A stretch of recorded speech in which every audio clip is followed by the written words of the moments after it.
Hello, everybody. Thank you for joining.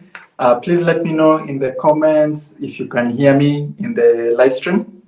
Today is a big day, as you all know. It's Africa Day 2022, and today we'll just celebrate the day, go through other events that are taking place today, and we will also invite African creators, African YouTubers, and they'll tell us what they're doing for Africa Day today, and they'll also tell us how it is to be an African creator.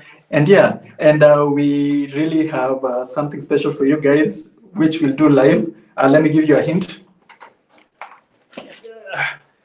We got this from YouTube, and today we will show the world that Africa is watching. We will show the world that people, African people, want to hear their own stories told by Africans, right? So without further ado, thank you guys for joining.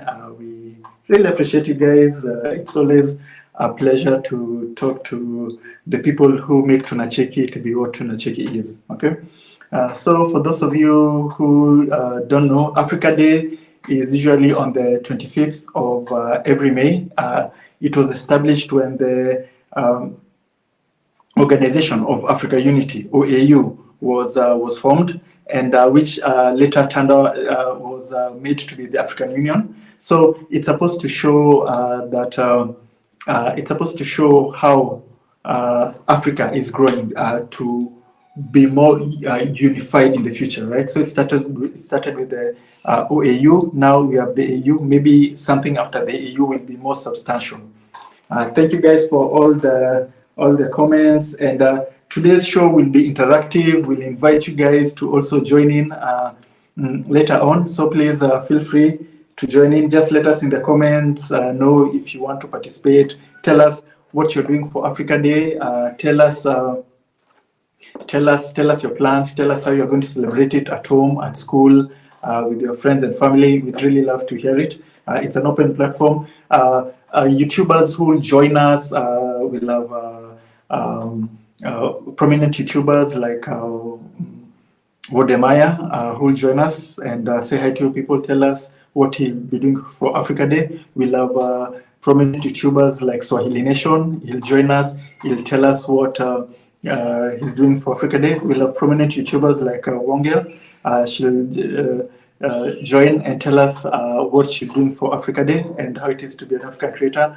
We'll have traveling YouTubers like Hebesha Traveler who will join us and tell us how it is to be an African traveler, how it is to be an African in the diaspora, right? So those are the things we want to hear. And with you guys, let's start with the business at hand, the unveiling of the YouTube plaque, right? So you might be wondering why I have a black kitten here. So let me show you guys. And so let's see. Let me share my screen. I show you guys something.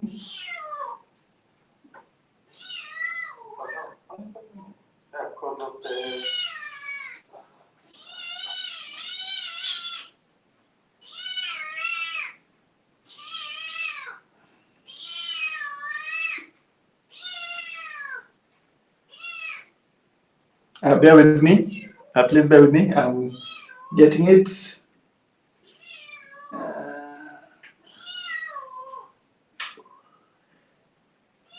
Okay, here it is. Let me share it with you guys.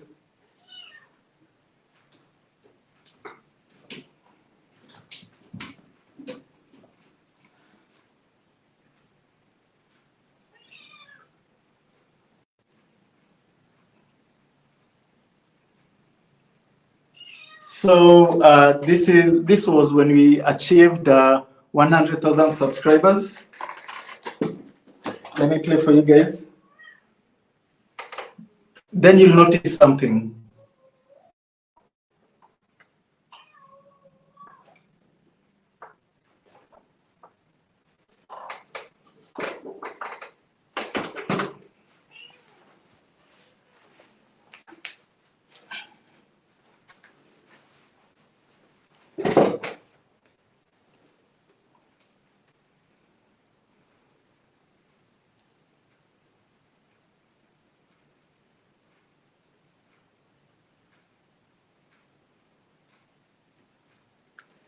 So the reason I was showing you guys is when we reached 100,000 subscribers, I had help from our mascot. He was called Kronos. He passed away. But today, this is the grandson of our mascot. And it's our new mascot. And this kitten will help us open the 1 million subscriber play button. Okay, so let's do this. So as tradition, it's the cat that opens it. So so let's open it and see what YouTube sent us. Okay. So let me show you guys. So this is how things came.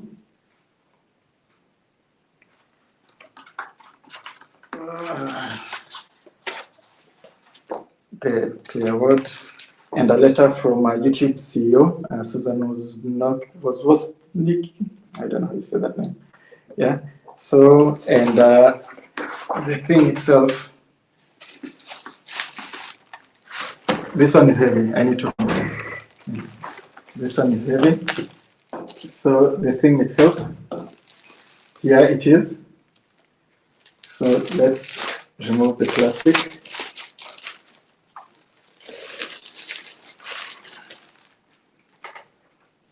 So as you can see, it's our 1 million subscriber play button. Wow! See how it's it's growing. See how it's growing, like it's so beautiful, especially with the light. So our 1 subscriber play button, and let's see. As in, it's so close, you can even get, you can get it, right? It's just there, you can even just get it, right? It's so close. So thank you so much, you guys. Today's Africa Day, and this shows the world that Africa is watching. 1 million of you Africans believe in what we do to give you information about Africa, show you the best of Africa, show you information about Africa. So this is a gift from you Africans to us, right? To people here at Tunacheki. We so much appreciate it. And next is the 10 million play button, and yeah, we'll definitely achieve it. So I'll read the letter that YouTube sent us with it. So where did I throw the letter? No, after this, I just, oh yeah.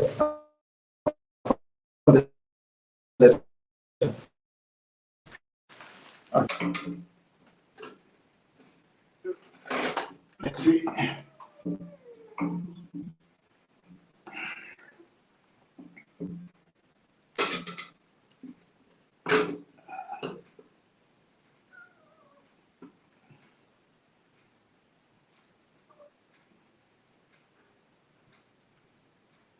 Perfect.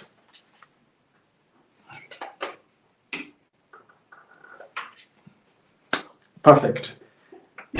So thank you guys for watching. We really appreciate you guys. Let's see what the community, the comment section is saying. So Zod Sinclair is saying we are watching in the Caribbean too and around the world. We are ever there to be concentrated melanin. Yes, yes, I appreciate you guys. Let me just organize a bit here. Okay. So thank you so much. And when I mean Africa is watching, like when I mean Africa is watching, I just don't mean Africans in the continent. No. Africa in the diaspora, right? If you came from Africa, you're in the diaspora. This channel is for you. It's for the African people, and it's our time to tell our own stories. We are sick and tired of other people telling our stories, telling us what we should think, how we look, and how we should behave. No. It's us, people like me and you, to tell our own stories. So meaning there's nothing that I've done with tunacheki that no other African cannot do, right? It's up to us to stand up, tell our own stories, let the world see the true beauty of Africa, let the world see the true ability of Africa, right? Let not us continue to be suppressed like we've been done for these centuries, right? It's time for us to rise up. So as I said, we'll have guests who will be joining us, telling us what they think of Africa Day, how they'll be celebrating the Africa Day, and across the world, many people are celebrating Africa Day. So we'd also encourage you guys to join the participation. Many of our guests will be joining us from different events. Many of our guests will be joining us from different venues, and yeah, I really think today will be a great stream. Thank you so much for 1 million subscribers. Before I forget, let's read the letter that YouTube sent us. Okay. So it reads, "You did it. One mission, one channel, and more thing. 1 million subscribers. Congratulations." Yay, congratulations. So let's continue with to see what the chat is saying. You may have started with just a few viewers, but your incredible voice, passion, and creativity has now touched the lives of so many people around the world. And the community that you've built is immensely enriched by the stories that you've shared as you bring people together. To honor your incredible milestone, we are proud to present you with the Gold Creator Award. We hope that this special recognition will inspire you and remind you how much you mean to so many. We know this milestone is one of many that you have reached, with others yet to come. You are part of a dynamic group of creators who are building the next generation of new media companies. Every day, you are redefining how content is created and watched, one voice, one video at a time. It's a great privilege to be part of your journey. We can't wait to see what's next. Yours sincerely, Susan Wozniak, I think. Susan Wozowski, I think that's how you read this name. So thank you, Susan. Thank you, YouTube, for 1 million subscriber. We got our 100,000 K subscriber button a few years back, and yeah, stuff like this is what makes us do what we do. You guys showing us much love, because it's you sharing our videos, it's you promoting our content that really shows us that what we're doing goes somewhere, what we're doing makes an impact, as this letter said. Yeah, so with that, let's go a bit to the comment. So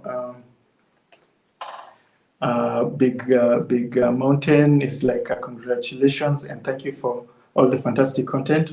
We really appreciate. Esther is saying we are people of African descent and are watching from across the globe. Yes, tunacheki has a huge diaspora following, and it's you guys who made us reach where we reached. Young Breezy is like facts, we need the truth. Yes. Kojo is saying beautiful Africa. Yes, it is.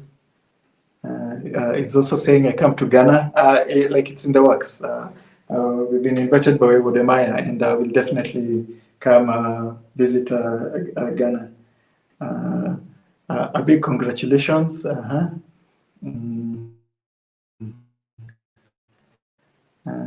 Let's see.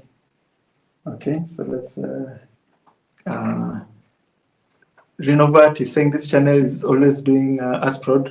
Thank you so much, Renovat.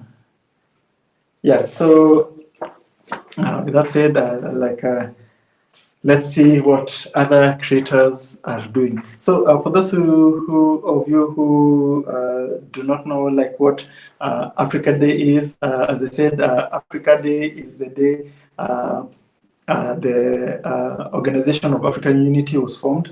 And I have a video that will show you guys a bit of what Africa Day is and why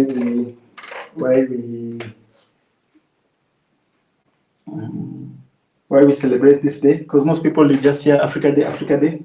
So let's see.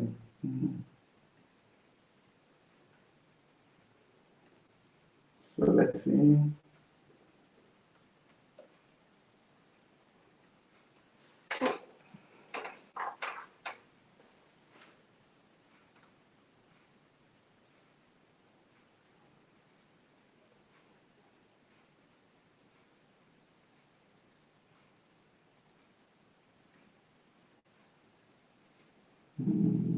Okay.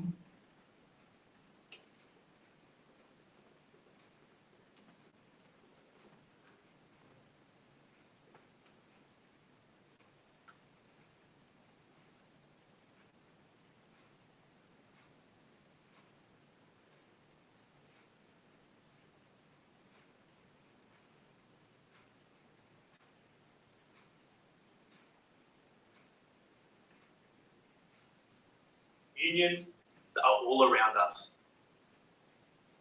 Let's see, that's not the video.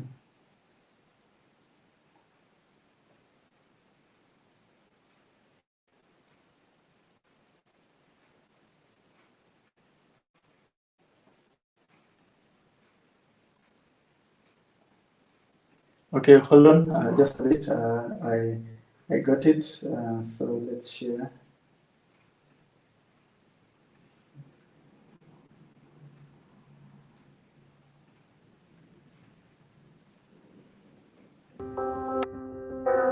It began with a wave of optimism about Africa's future in 1963, when a group of 32 independent African nations created the Organization of African Unity, which later became the African Union.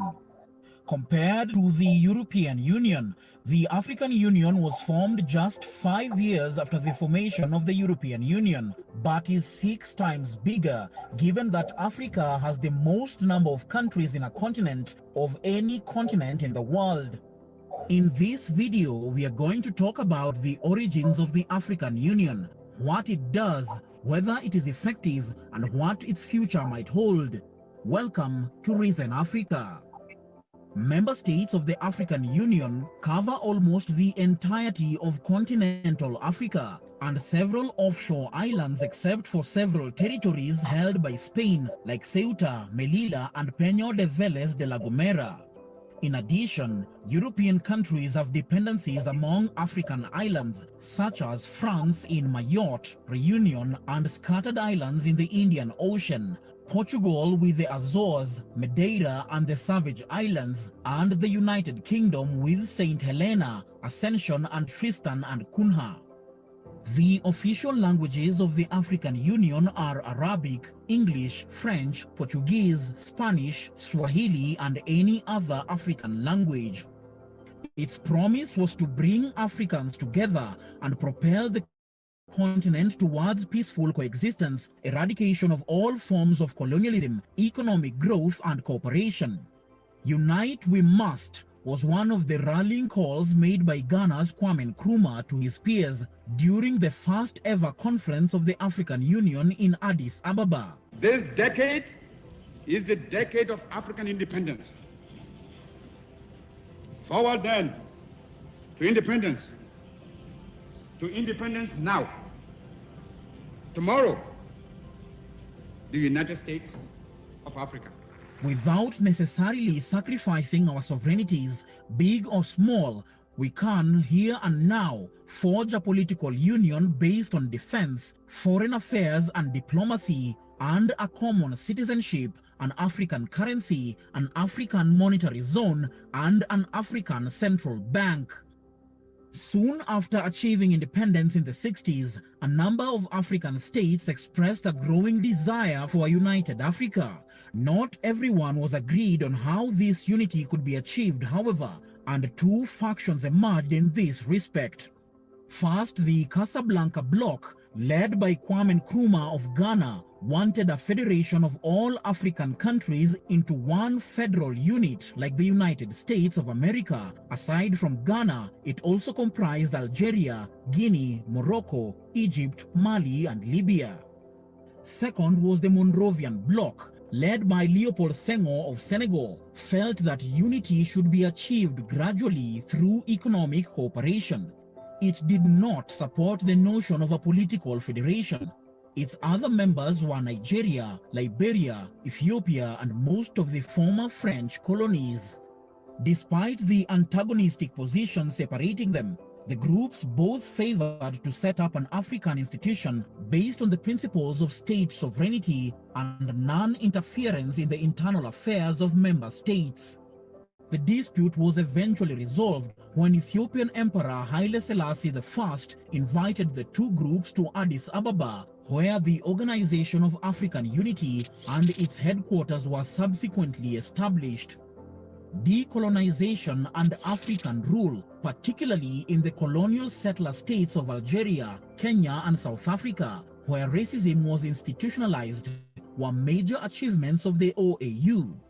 The culminating effect was the liberation of South Africa from apartheid in 1994, ending 82 years of struggle through 31 years of support by the continent through the OAU. The solid opposition to white minority rule and colonialism is undoubtedly the OAU's greatest achievement. It succeeded in mobilizing African and world opinion against colonialists in the last Portuguese colonies of Angola, Mozambique, Guinea-Bissau, and Sao Tome and Principe, and against settler states of Namibia, South Africa, and Zimbabwe.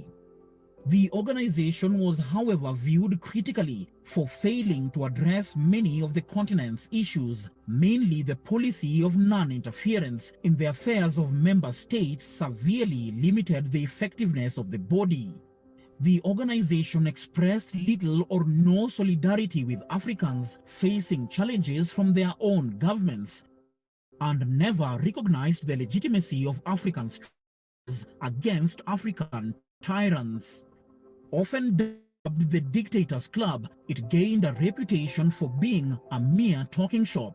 It struggled to enforce its decisions, and its lack of an armed force made military intervention exceedingly difficult. Civil wars in Nigeria, Angola, and Rwanda continued unabated for years, and the OAU could do nothing to stop them. In the year 2000, in a move spearheaded by Libyan leader Muammar Gaddafi, it was proposed that the Organization of African Unity be replaced by a new body, the African Union. Its structure is loosely modeled on that of the European Union. The African Union was to be more economic in nature, similar to its counterpart in Europe, and would contain a central bank, a court of justice, a human rights court, an all-Africa parliament, and by 2023, an African economic community with a common currency called the Afro. After a transition period, the African Union replaced the OAU in July 2002 with 51 member states. The AU came equipped with stronger administrative mechanism, greater powers of intervention, and an armed force equipped for humanitarian intervention. It is made up of both political and administrative bodies. The leadership consists of a chairperson, where leaders who hold office rotate on an annual basis, the Assembly, which comprises heads of state of member countries who meet at least once a year. It is the AU's main decision-making body.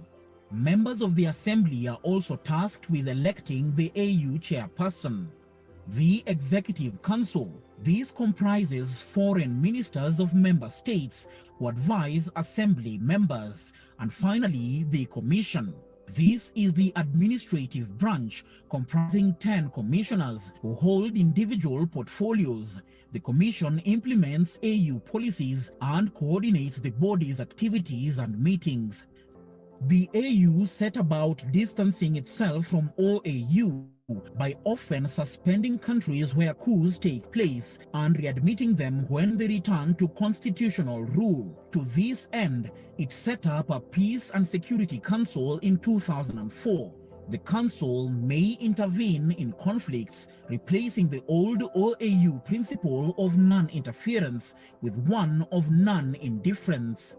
South Sudan became the 54th member state when it became the world's youngest nation in 2011. For over 30 years, the only African country that was a United Nations member but not a member of the African Union was Morocco, which withdrew from the OAU in 1984 after the body granted membership to the Saharan Arab Democratic Republic set up by the independence movement in the disputed territory of Western Sahara. It became the 55th country in the Union. Morocco was later readmitted in the AU in 2007. The African Union, however, came under sharp criticism over its failure to act over the civil war in Libya and its silent demeanor when Gaddafi was removed from power by Western nations.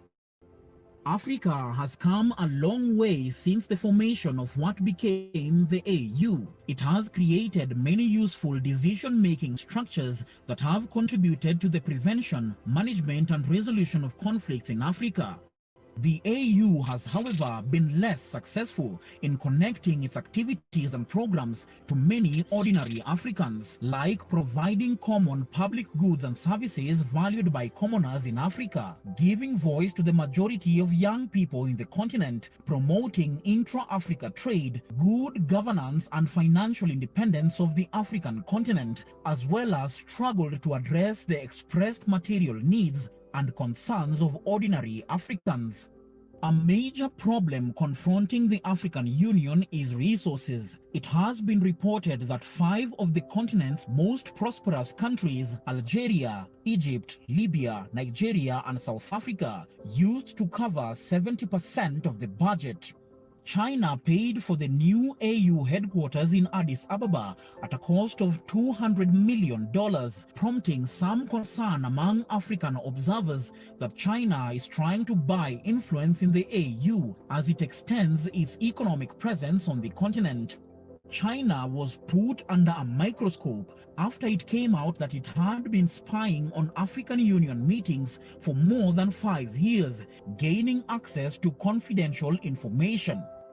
Long-standing doubts over Beijing's role at the AU spilled into the open in 2018, when French newspaper Le Monde reported that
Oh, sorry, sorry, people. I was muted for a while. Can you hear me now?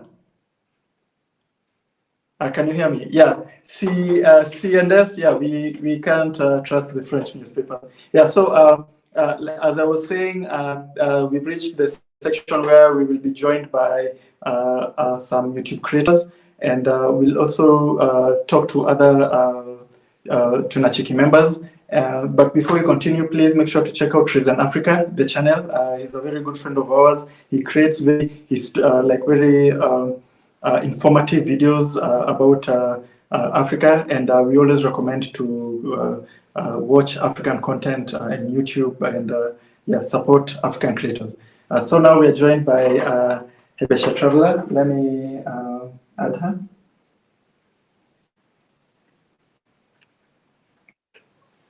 Hello. Hi. Hello. Hi. Thank you for Hi. joining us. Thank you for Hi. having me. We've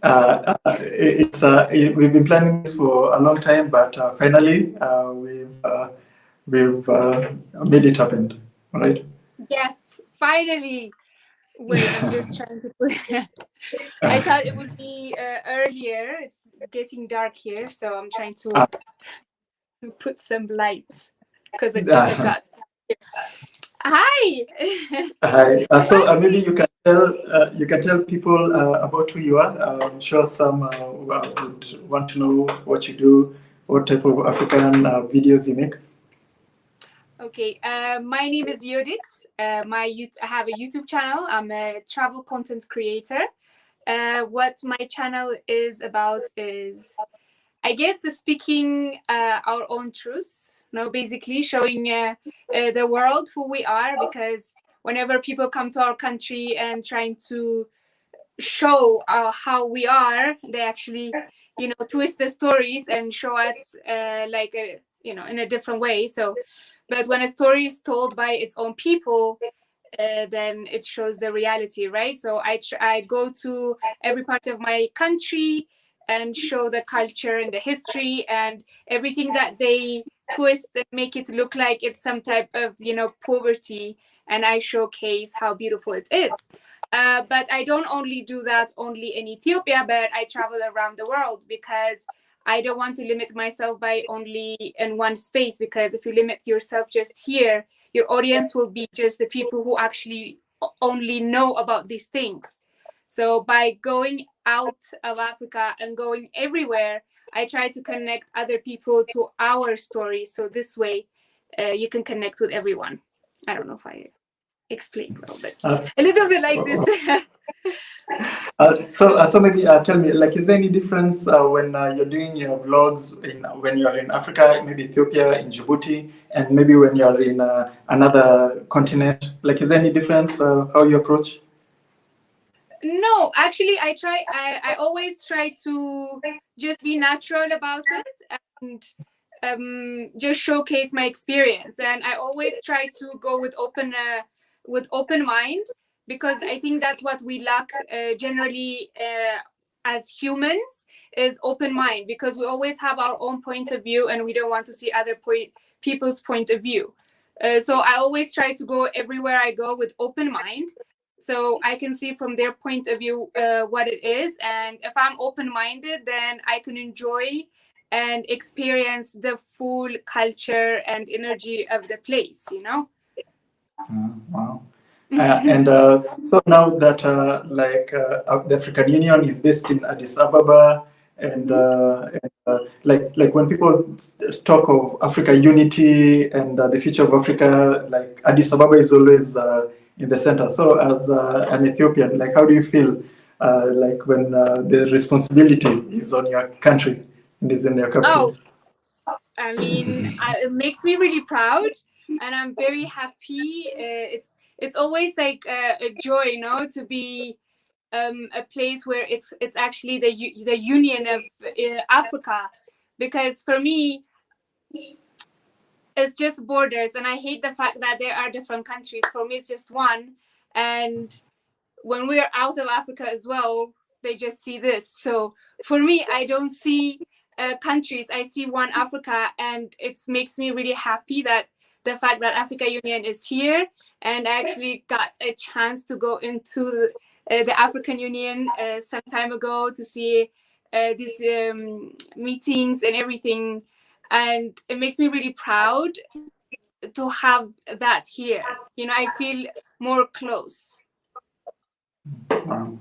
And so now tell us, like, as an African creator, like especially on YouTube, like, what do you wish other African creators will do to make us be, rather than we're just few of us, to make it be the norm? Like, everybody does what we do. Like, if you've got something to share, if you've got your own story, you just tell it. You don't have to wait to watch news like the CNNs, the BBCs. Like, what would you suggest?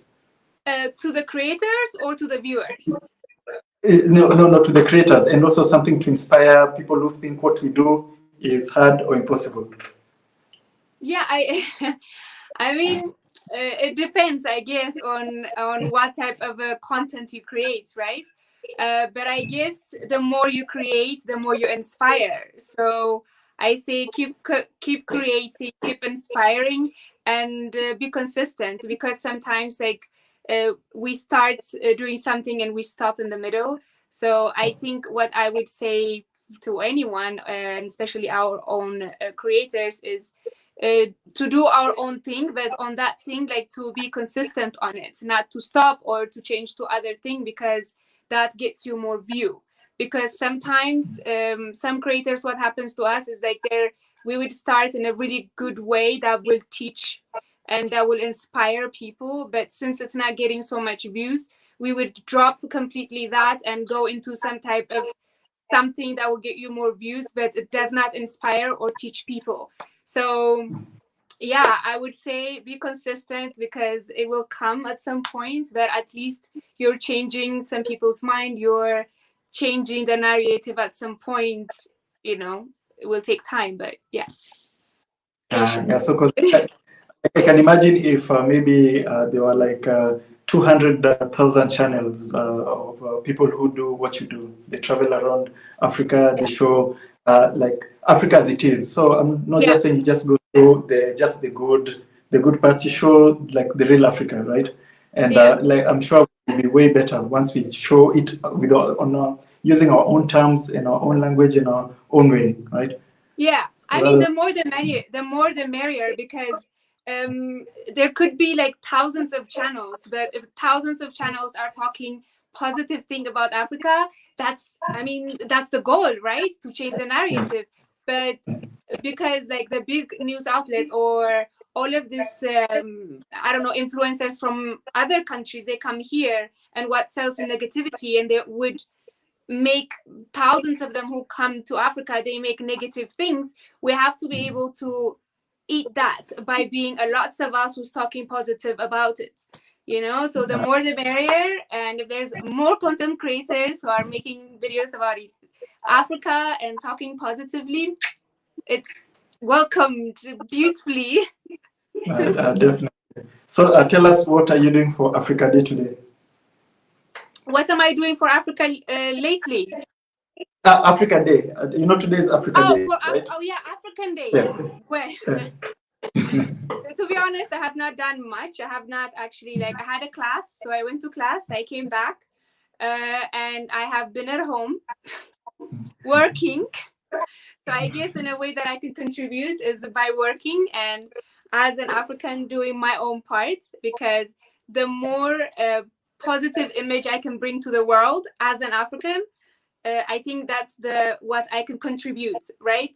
For me, yes. I believe as an individual, if we can make a positive thing or be a better person as individuals, I mean, we can't all change the world, right? We can't all be presidents and politicians.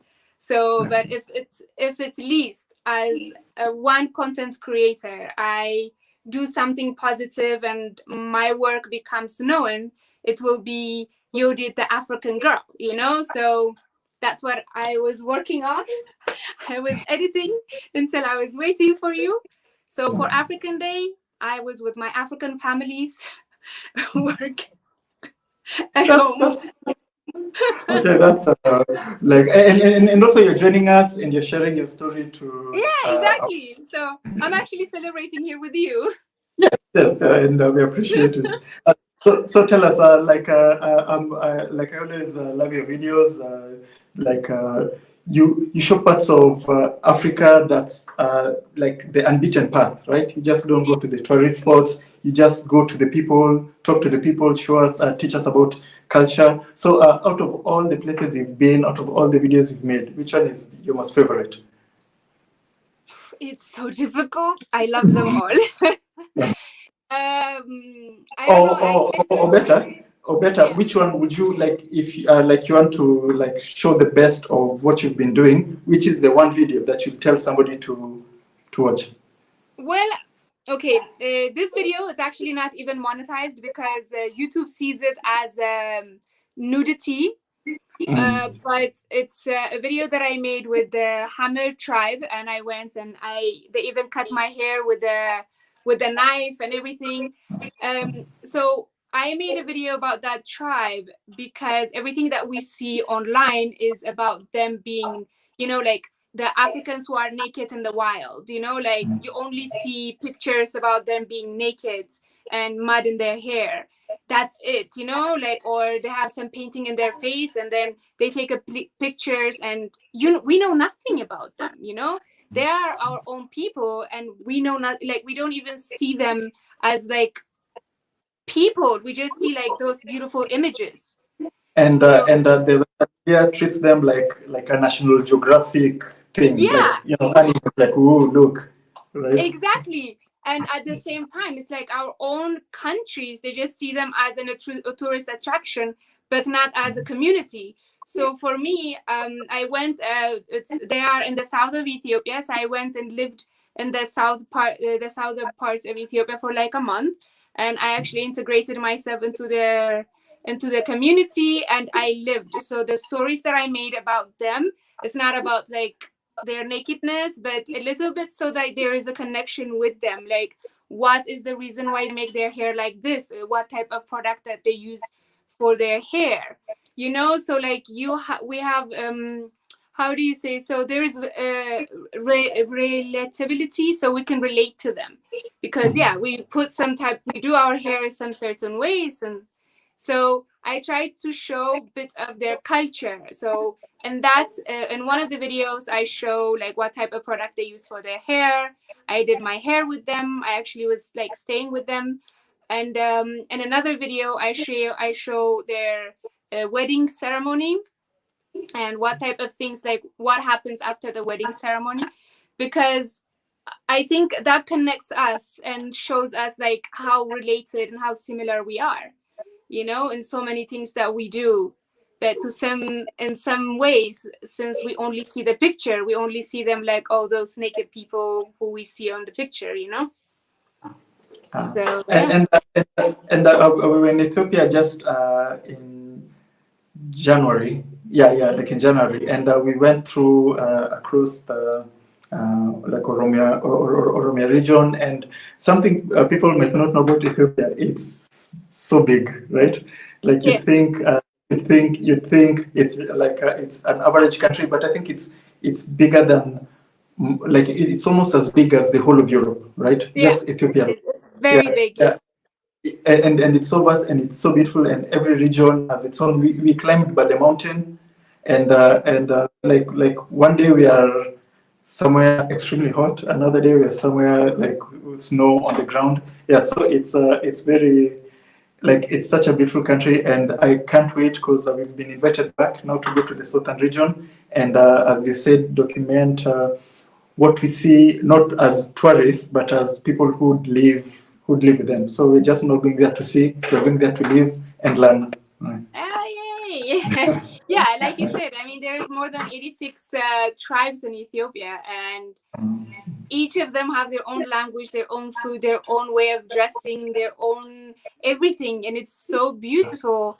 And we, even as Ethiopians, we don't know all of them. Like, we might know from what we see on TV, because if you don't leave your city, or like, and in the city you find everyone from every tribe, but they're in the city, so you don't see really the culture, unless you go out of your way and you go to those areas and you integrate yourself in those tribes. And it's beautiful. It's so beautiful. Like, that's the happiest I am when I'm in the village there with them. And also something I've learned about, there's so much hidden gems in like in Africa. Like, for your Djibouti vloggers, like, why haven't I ever not gone to Djibouti? Like, it's amazing. It looks out of this world, and it's just it's just a few hours, right? Like, and also Eritrea. Like, there's some really hidden gems that you really have to go to experience and see how beautiful this continent is. So you see, like, a channel like yours inspires somebody like me, instead of to go on the computer, to actually travel and see the rest of Africa. Yeah, it's amazing. I think it's also because we feel like they're hidden gems as well, because nobody really showed us, because all of the images that we see are from these creators who are from outside of Africa, and they only showed us, like those touristic sites, like the typical Africa thing to do, which is go to the safari, and that's it, and it's just the touristic parts, and for me, it's about connection with people. So Africa is so beautiful. Yeah. Hi. I have to come and see you. Definitely. Come and see you. Yeah. So you are invited. Like us, you're based in Malindi, Kenya. Definitely invited. Yeah. It's good. It's always good sharing your country and also hosting other Africans, right? So like when you come, you have a home, right? Yeah. So, so before you leave, please make sure to tell people about your channel, where they can find you on all platforms. So, they can also learn as much and see like your vlogs and your travel vlogs. Okay. So like I mentioned earlier, my name for friends is Yodit. My YouTube channel is called Habesha Traveler. Habesha are people from Ethiopia and Eritrea, so I wanted to represent just kind of my people instead of just myself. So I didn't put just my name. So I put Habesha Traveler, and you can see it here under my name, the name, and you can find me on Instagram, on TikTok, and YouTube. I think those are what I have. And I also have a Facebook group. It's also called Habesha Traveler. And I make videos about culture, history, and travel. I don't only make about Africa. I make about everywhere I go, because I think in order to tell my story, I have to understand other people's stories. And if I want other people to, because some people will complain that I'm traveling in Europe and I'm not traveling only in Africa and everything. But if I'm talking to you only Africans who already know what problems that we have, it will just be us talking about it over and over again. So the only way to connect and get our voices and our country and our beauty out there is to go out there and connect with others as well. So by talking about their countries, they will listen to our countries. It's like there is this saying in Ethiopia, it's called kakili kakilish, which is like if you scratch me, I'll scratch yours. No, if you scratch my itch, I'll scratch yours. So, and also, like you said, something very important, like something like about Europe. Most of them are usually racist towards African, not because they want to, it's because it's a culture thing. That's what they've been taught. So if you're not there to tell them, hey guys, we're actually humans too, exactly. They still continue their culture. You how they've been taught by their. So exactly. we go there and confront them. Oh, absolutely. Like for me, I don't even believe in because I used to live in Europe, right? And the first year, I used to try to explain to people when they say, or like they will say something, and I will get really annoyed and try to explain myself. But I got to a point where I understood that we expect them, just because they're white people and living in Europe, we expect them to be smart and educated, but they're not. Not all of them. Some of them just grew up in some village. They've never left their village. They don't know anything. What they know is what they have seen on American movies, that, people being gang members and some ghetto stories that they see from American movies. So they're black, we're black. So that's the only information that they have. And about Africa, that's what they see on TV, about like Red Cross or UNICEF begging money for us. Yeah. So, and I got to a point where I said, okay, hold on a minute. Like, these people are not trying to be racist. They just have no idea. They're just village people who have never heard anything about it. And that's all they have, the information they have. And it's my responsibility to actually show them like, oh, hey, like, no, this is how it is.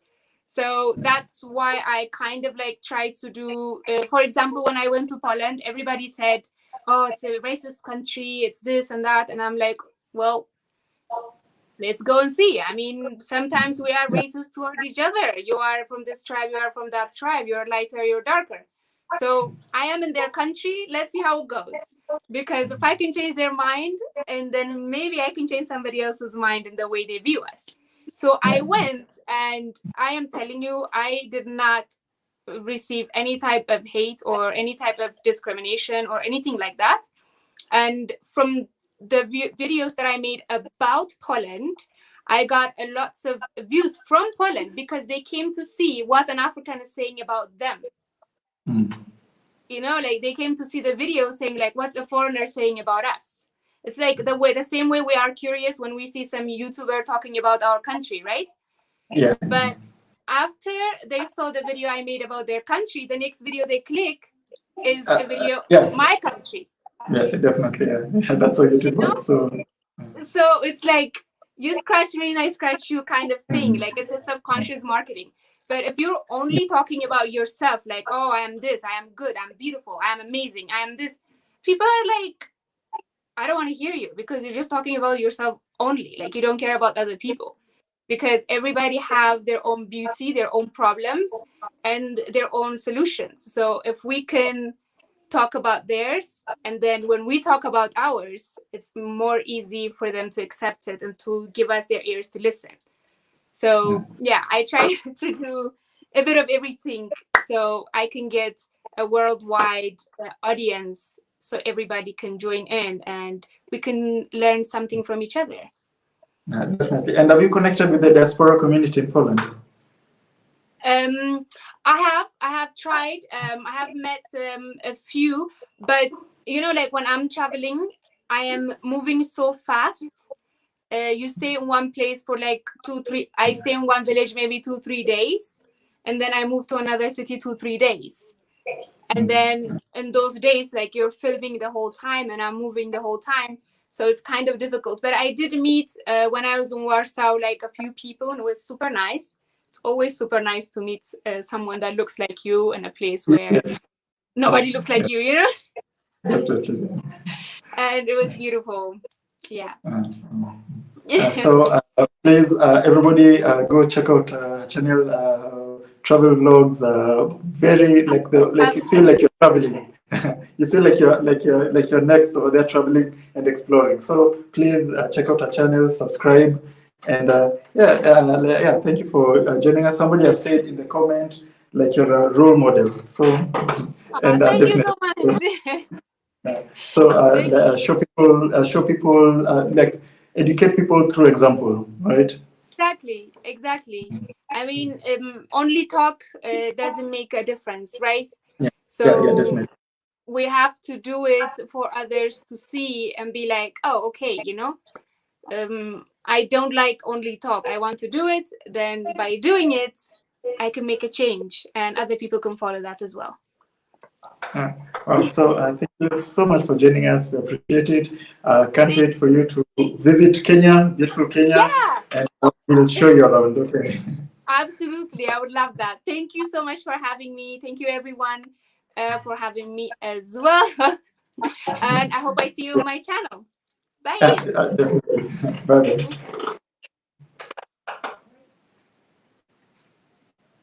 So that was Helesha Traveler, and I'll put information for her channel in the descriptions below, so you can go there, show her the support, subscribe, because that's the best way to support a creator doing this on their own, cause nobody's paying them. They're doing this because it's a passion, it's a hobby, it's something they strive to achieve. So show support by subscribing and sharing the videos to friends and family. It really goes a long way. You have no idea when I say it really goes a long way. It really goes a long way. It helps encourage and build up like a community. So slowly. So we will have our next our next guest in a bit. But just to recap, today is Africa Day, and we've learned the history why it's Africa Day. And us today we decided to celebrate by inviting other creators to talk about how it is to be an African creator, creating our own stories, telling our own stories. And we'll also tell you guys about other events that are going on. Like YouTube will be doing an event in Nairobi, Kenya, and they've invited me to talk in one of their panels on how to encourage like young creators to start creating stories and telling their own stories. So that one will give you more information, and maybe some of you who are based in Nairobi, you can come and also say hi. And also today, also YouTube is doing a live stream, a concert live stream with Idris Elba, and they'll be showcasing some of the best African musicians like Davido and Sauti Sol. Like I think they're in Nigeria doing a live stream especially for Africa Day. And we always appreciate things like this. I think even TikTok is doing something today for Africa Day. So maybe they'll be featuring African creators. And you can also join our TikTok. We've started posting there consistently, quick short videos. So that's it. Let's see who's waiting for our other guests.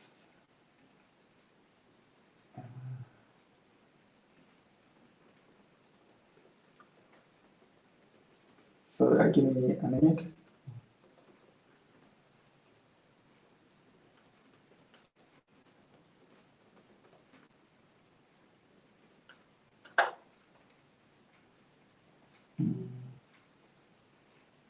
Okay, let's see.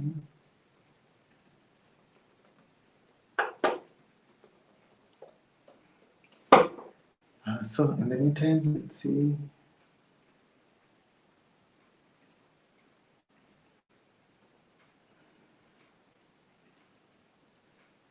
Give me a few minutes.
So here's the YouTube event that I was talking about.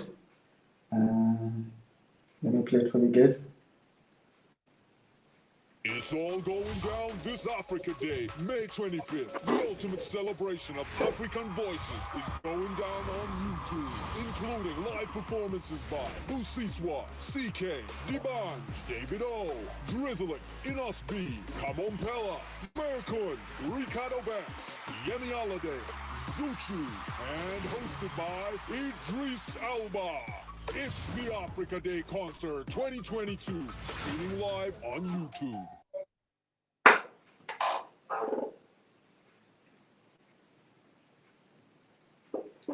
So here now you can go there, have a watch when it starts. It should start in a few hours. So let's see who's next.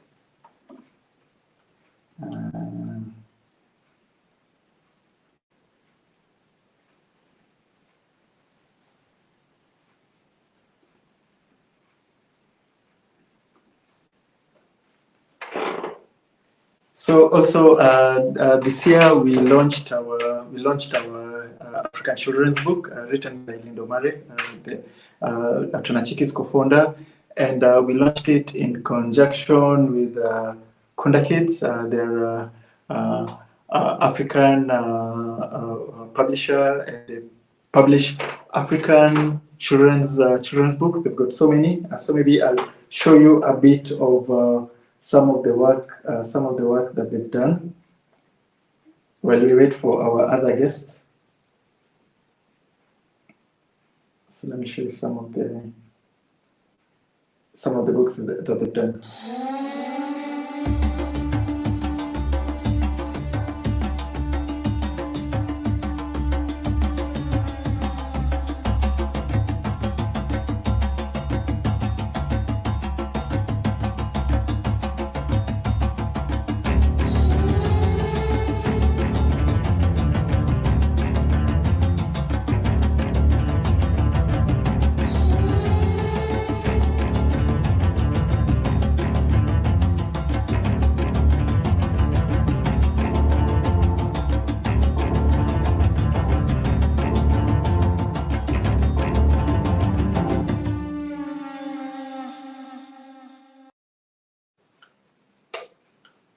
Okay, so they will join us in a few and tell us a bit about how it is to be an African creator.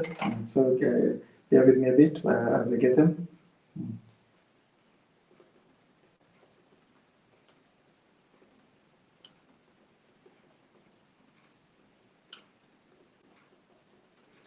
So just to recap with you guys, we started with unboxing our 1 million subscriber play button, and it was a good experience and like a good achievement.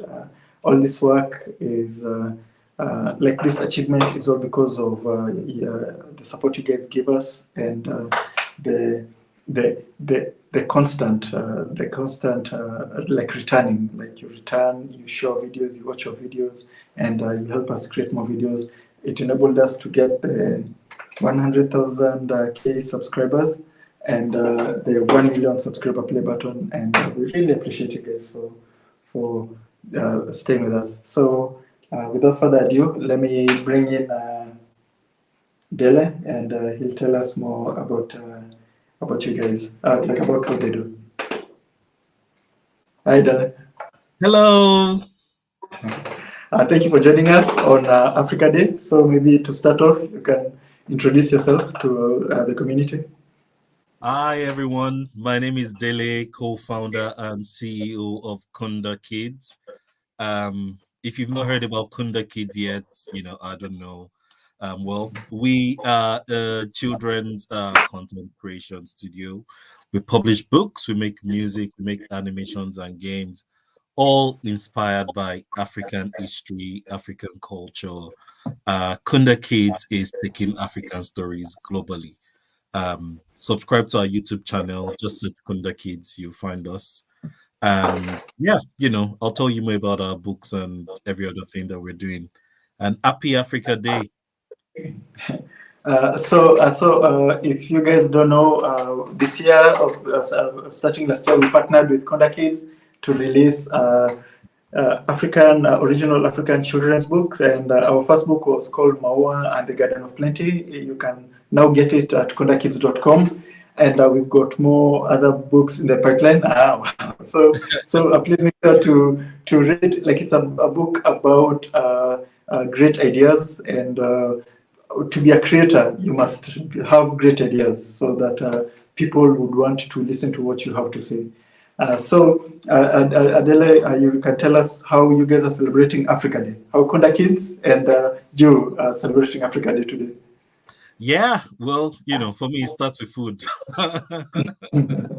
Yeah, just trying to have some really lovely African food. I live in London, so it's every day I get to eat African food, unfortunately. But apart from that, just in our team, we've sat down and we're really trying to push out, the right narratives about Africa. And, there's a lot of misrepresentation. And when it comes to children's content, unfortunately, African content isn't well promoted, isn't well published, and we have been trying to put out a lot of things, out there to correct this. So that's part of what we're doing Africa Day today. There's also been a lot of reflection, and drawing up our roadmap at Kunda Kids in terms of what we're gonna do to really make sure we uplift the image of Africa. Our big goal is to make sure kids of African descent, or wherever they are all over the world, are represented and they're proud to be African. And this starts with the books that they read, it starts with the stories, that they are told, it starts with everything, that they're exposed to. And the second part of Africa Day is, the Kunda Kids app, but maybe I'll talk about that later.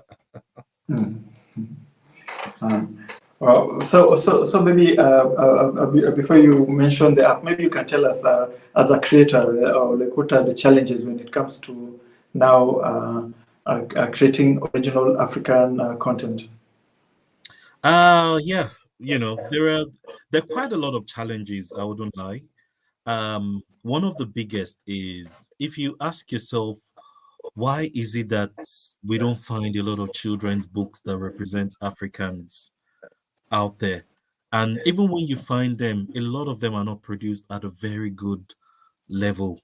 You see the quality at which we produce our children's books and all of that, right?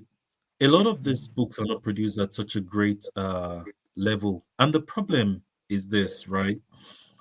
The big publishers tend to say Africans don't buy books, which is not true. We know we buy books. But the thing is, there's been a lot of excuses why they don't push all of that content. And we are trying to change that completely. So far at Kunda Kids, since we've launched 9 children's books, and we're only just starting. There are a few more books we have in the pipeline, coming out the rest of this year. And so that's one of the challenges when they say, Africans don't put out good books. And the other thing is, a lot of Africans already have the mindset that, oh, because it's an African producing it, it's not of good quality. And it's a bit unfortunate that a lot of people have that mindset. It's something that I'll say we've been brainwashed into believing. And part of our work at Kunda Kids is changing this. Our books are produced at a world-class level, and every other thing that we do, it's produced at a world-class level, And we like to tell people that there is Africa excellence, and that's what we are portraying at Kunda Kids. So these are some of the challenges. We've had people reach out to us and say, oh my God, we didn't want to buy your books initially, but then we eventually bought it and saw the quality is actually very, very good, And I'm like, of course, the quality is really good, Quality of the storytelling is great. And like I said, we are taking African stories globally. And we encourage every single person here. Get on Kunda Kids, follow Kunda Kids, and get your kids exposed to high quality content. And the final challenge, is always reaching people is hard, man, and getting people to actually uh Yes. hear about what you're doing. People have sent us emails like, oh my God, we're glad we found you. Your work is amazing. Thank you for what you do. So, we're planning to grow to start reaching millions of Africans all over the globe in the next months. And yeah, that's where we are come the kids. Yeah, and that's a good point. That like we need to start supporting our own creators, our own products, right? Because if people had the same energy of how they support something like Nike or Coca-Cola or Oh yeah. Apple or Samsung, like I think Africa will be so far. There's this saying that charity begins at home, right? Where start supporting your own creator, like your best like your best advertiser is a friend and family, right? So please, like you guys, start supporting African-owned businesses, start promoting like African products, so we start being at the same level, right? Because the cards have always been stacked against like African creators and African products. So we need to be on the same level with the others, so we can now start competing evenly. Yeah. So Yeah. you can tell the community what Kunda Kids has in store for people. Yes. For those that are on live, I can tell you. I'll tell you one of the very, very interesting things that we have in store. So at Kunda Kids, we don't want to just be pushing our content in foreign languages. It doesn't make sense if we say we're Africans, we're African writers and we're pushing everything out just in foreign languages. Uh, and which is why we are promoting African languages now. And I'm happy to tell you, wherever you are all over the world, you can download the Kunda Kids app and start learning African languages. Start getting your kids to learn African languages. Yeah. We've not launched officially, but we said Africa Day will be our soft launch. And Yeah. those that we speak with today will tell them it's available on the App Store and the Play Store. Just search Kunda Kids, KUNDAKIDS, and download the Kunda Kids app. On the Kunda Kids app, if you're from Nigeria, you can learn Yoruba, you can learn Igbo. If you're from East Africa, you can learn Swahili, Luganda. There's Tree. If you're from Ghana, if you're from Senegal, you can learn Wolof.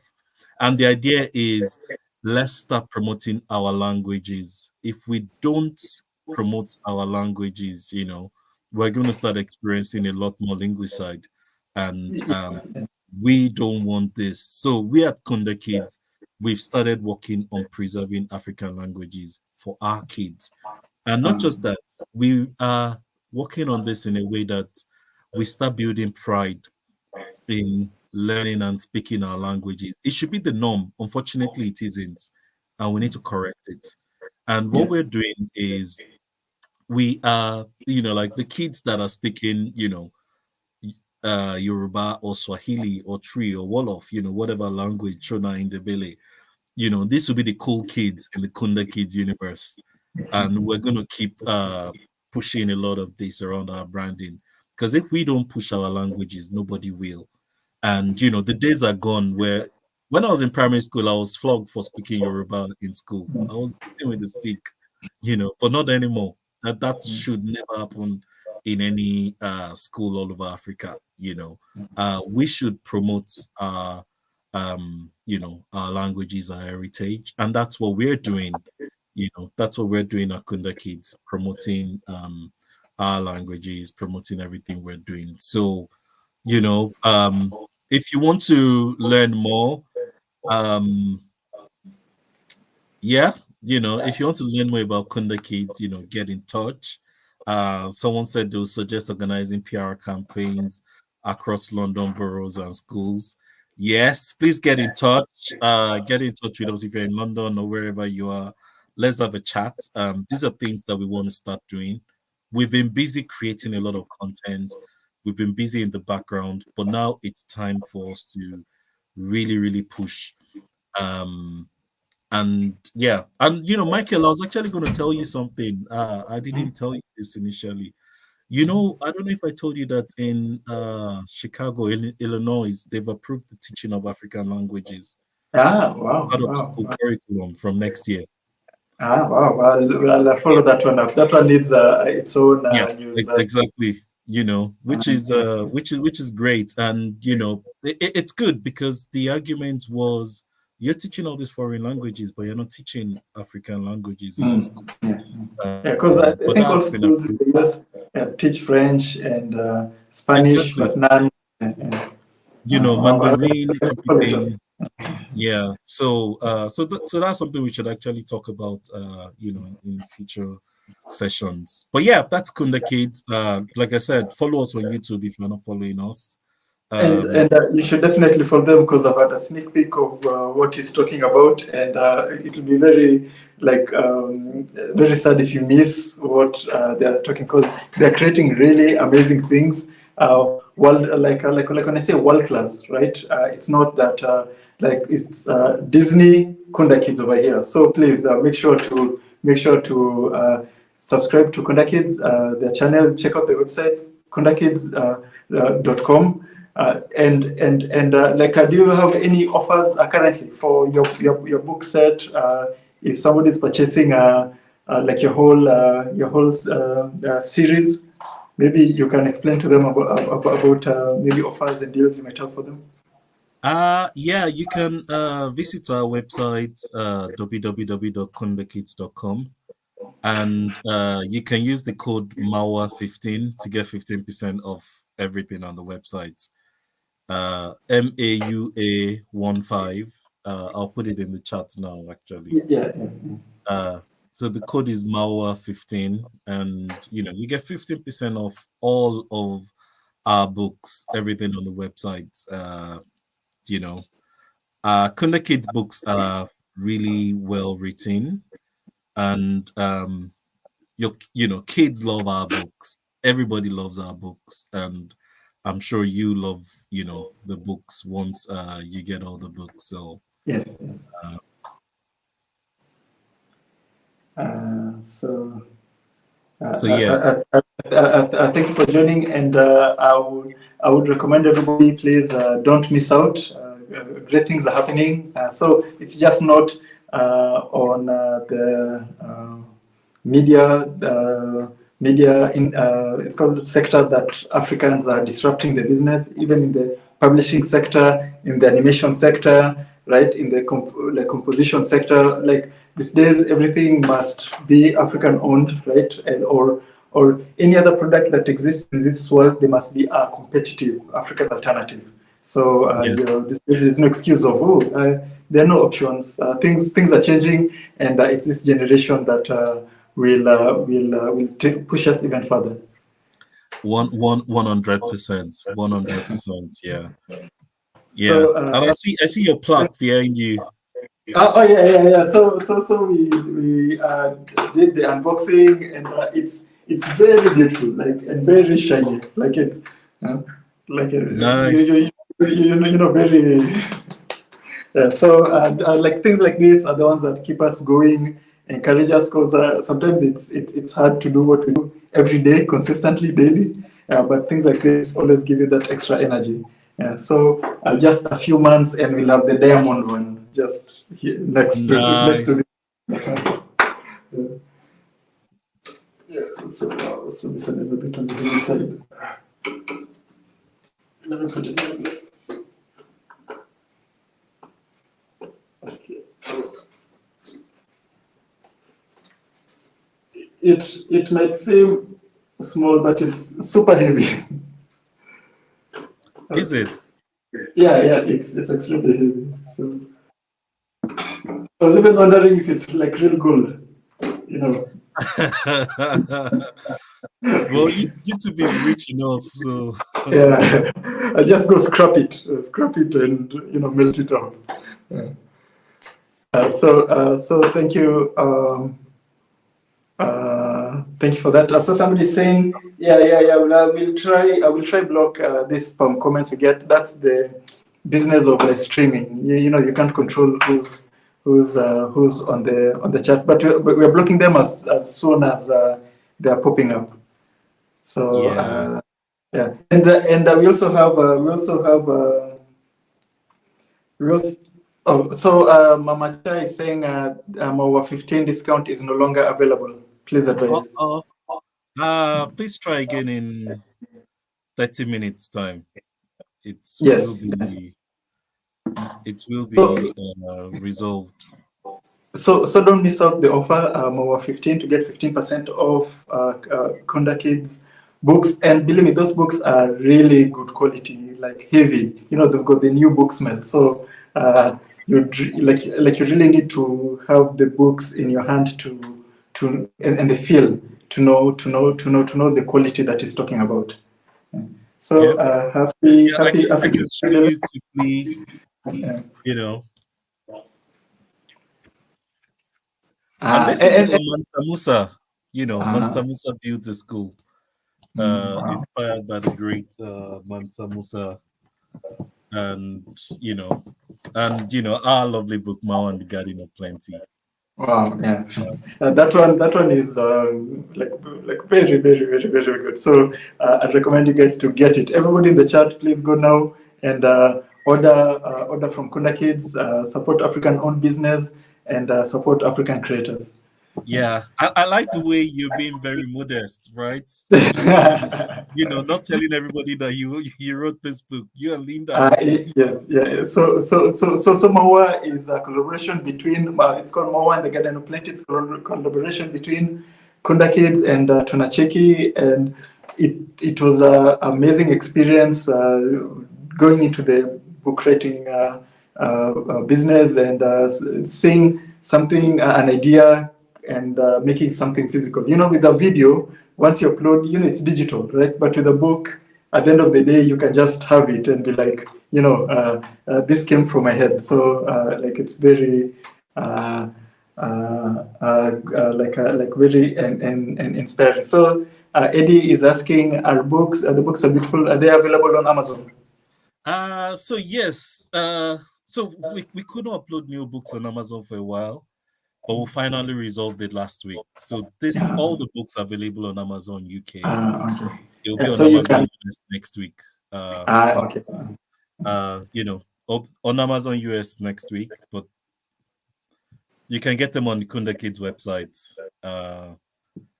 www.kundakids.com. I didn't show Queen Amina and the Zazal games. Wow. And I'm sure people are seeing the colors, and they're just in real life they are even more vibrant and more beautiful. Yeah. And the skin tone is rich, right? The skin tone of the African characters, it's rich, filled with melanin. So that's what we love to see. Yeah, and there's a book I'm about to show, but yeah, I can't show it. It's our common book. Top secret. Top secret.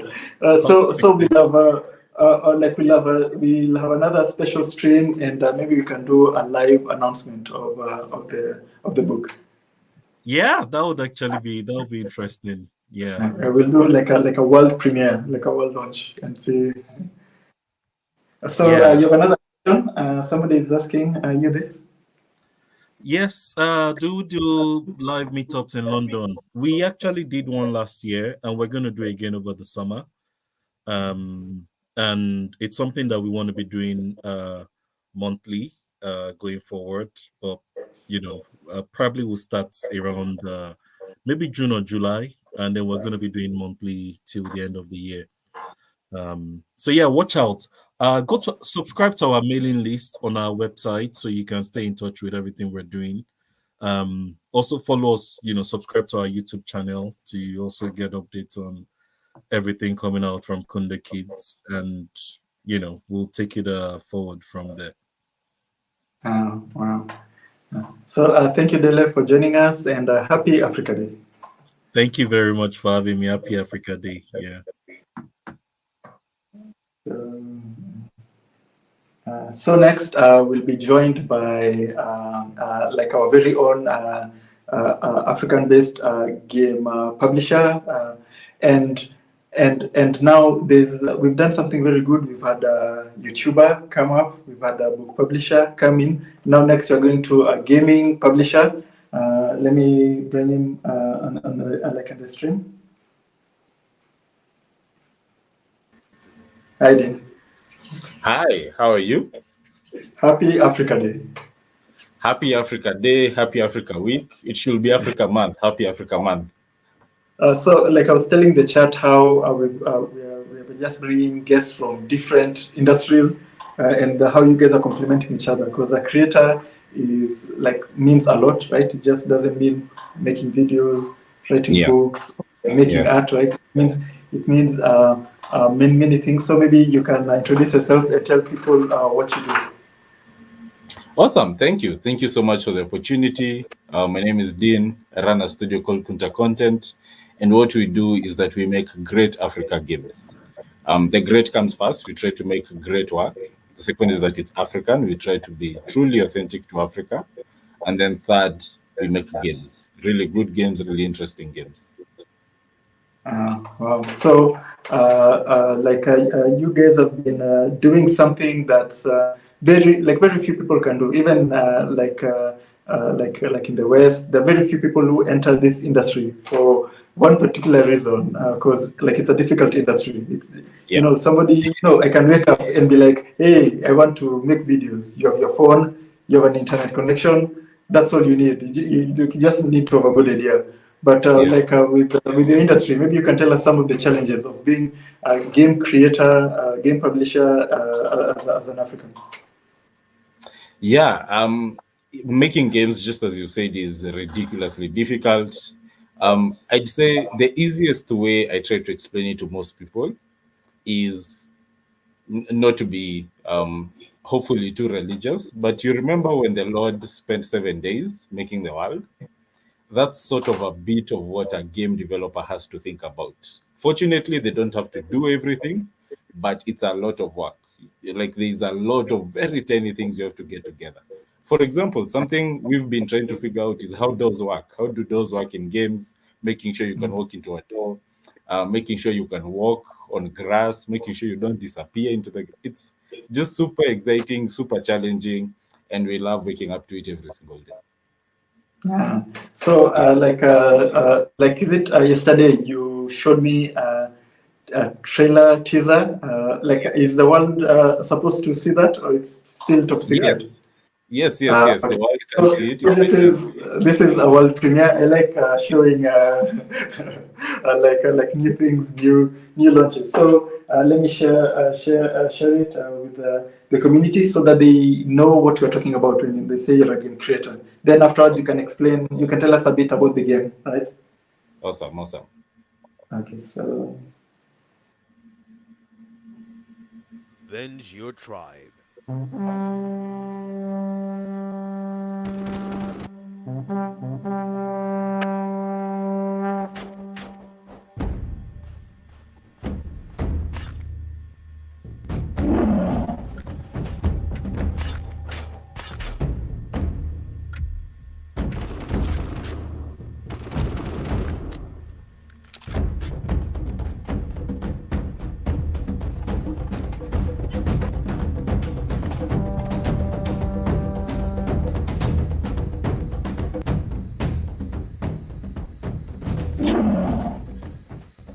Play Hero now on kuntacontent.com.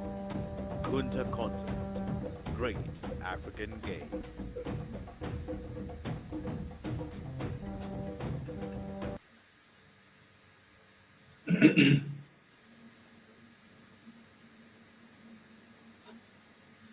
So,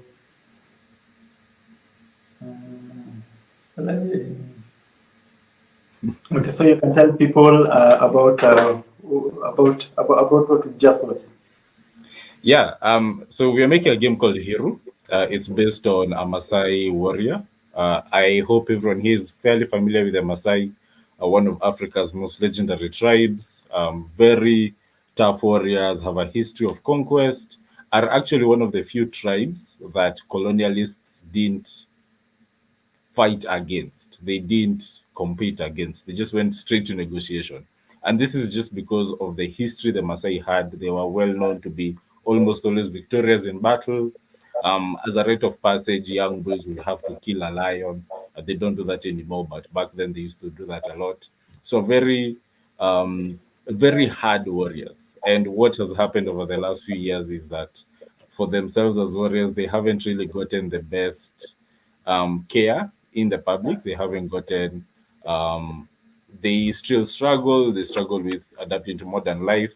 And what we thought as a studio is that it will be interesting to catalog just some of their history, where the community is from, what they've been able to do in the past, and then showing that graduation into modern life, where they're still able to retain a lot of their culture.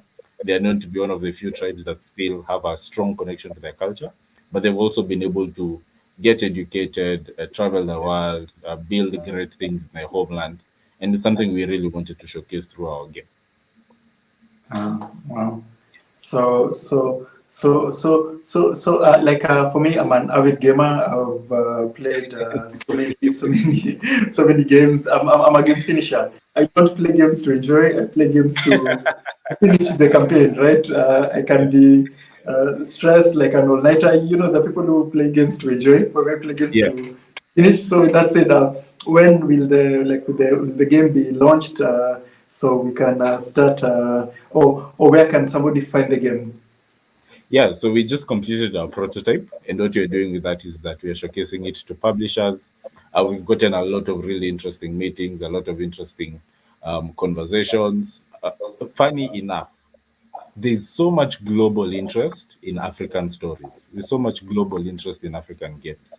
We've gotten supported by Epic Games who make Fortnite. We've gotten support from Ubisoft, one of the largest game creators worldwide. And for so many of them, I think the exciting part is that Africa is still this exciting world with so much that hasn't been done.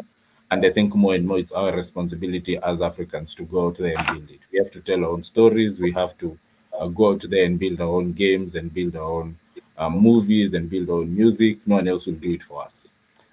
As your question, the systems the game will be compatible on. It's a PC console game, so we are very ambitious. It's going to be playable on your computer. It's going to be playable on PlayStation 5, on Xbox. And what we'd like to do is to have everyone who has access to those systems to get a chance to play it. So going to the online store, downloading it and playing it. And we hope to be done with it by next year. Wow. Yes. So there you have it. And maybe tell us a bit more about the gaming industry, like in Africa. Like, are you pioneers? Do you have like is the community growing? Are there more people doing what you guys are doing? Yeah, the last 5 years have been amazing for games in Africa. There are very few games that have been made in Africa. There are very few studios. There are about roughly 100 studios on the African continent that are making games that we know of, which is a really low number because around the world there are hundreds of thousands of studios. And what that means is that we've been left behind for such a long time, but now it's the opportunity for Africa to stand up and step up and take a step forward. It's an exciting scene right now. I meet so many talented developers who grew up playing so many different games and want to make their own. And that's also what we want to do. We grew up playing games, we want to make great games, we want to make games that not only the world, but also Africans can be proud of. So maybe Kunta Content, do they just do games? We've got other things in the works. Yes, we do a podcast with tunacheki called the Mansa Talks, and we mostly speak to great Africans who've done great work, who are planning on improving life on the African continent, and we are excited to continue that. One of the things we try to do across all our work is place African excellence at the core, at the middle. We try to do great work, amazing work that Africans can be proud of, and that you can show the rest of the world and say, look at what we've done, and this is only by us in Africa. Yeah. So my interview with you will be up this week, and like in that interview, I get to give the secrets of how to build online community, how to have a successful YouTube channel. So if you want to learn the secrets of what we do, please check out the video when it's out. So how are you celebrating Africa Day today? I'm celebrating it by making more on our game, by getting deeper. We just had a really great meeting as a team. We released a trailer yesterday in advance to Africa Day. And what we hope to do is to just have more Africans proud of the fact that they are African. I know there are a lot of news, especially from traditional news sources, that tends to be really negative. So many challenges in Africa, so many problems. And while that does exist, it's also important to celebrate the good in Africa, how happy the people are, how well we're doing. We're all working super hard to improve the lives of not only ourselves, but our families, our communities, and our countries. And what Yeah. that will do is that as a continent, we'll come together, we'll be able to surpass all the challenges we've faced in the past. So my wish, not only for myself, but for everyone here, is that you have a really good Africa Day, that you look forward to a good Africa, that you work towards building a much better Africa, not only for ourselves, but for our children and our children's children. Wow, wow, that's very inspiring. So I'll be in Nairobi this weekend. So maybe we can meet up and I can get to taste a part of the game that's still not available. You know, I can get a session. Okay. Yes, we shall speak. We shall speak. Welcome back to Nairobi. Okay. Okay. So thank you for joining us, and yeah, have a happy Africa Day. Have a happy Africa Day too.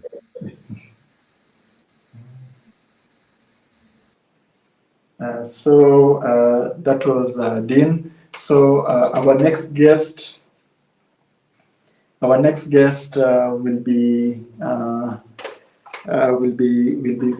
coming soon. Let's see. Yes, our next guest will be coming soon, and yeah. So let's invite.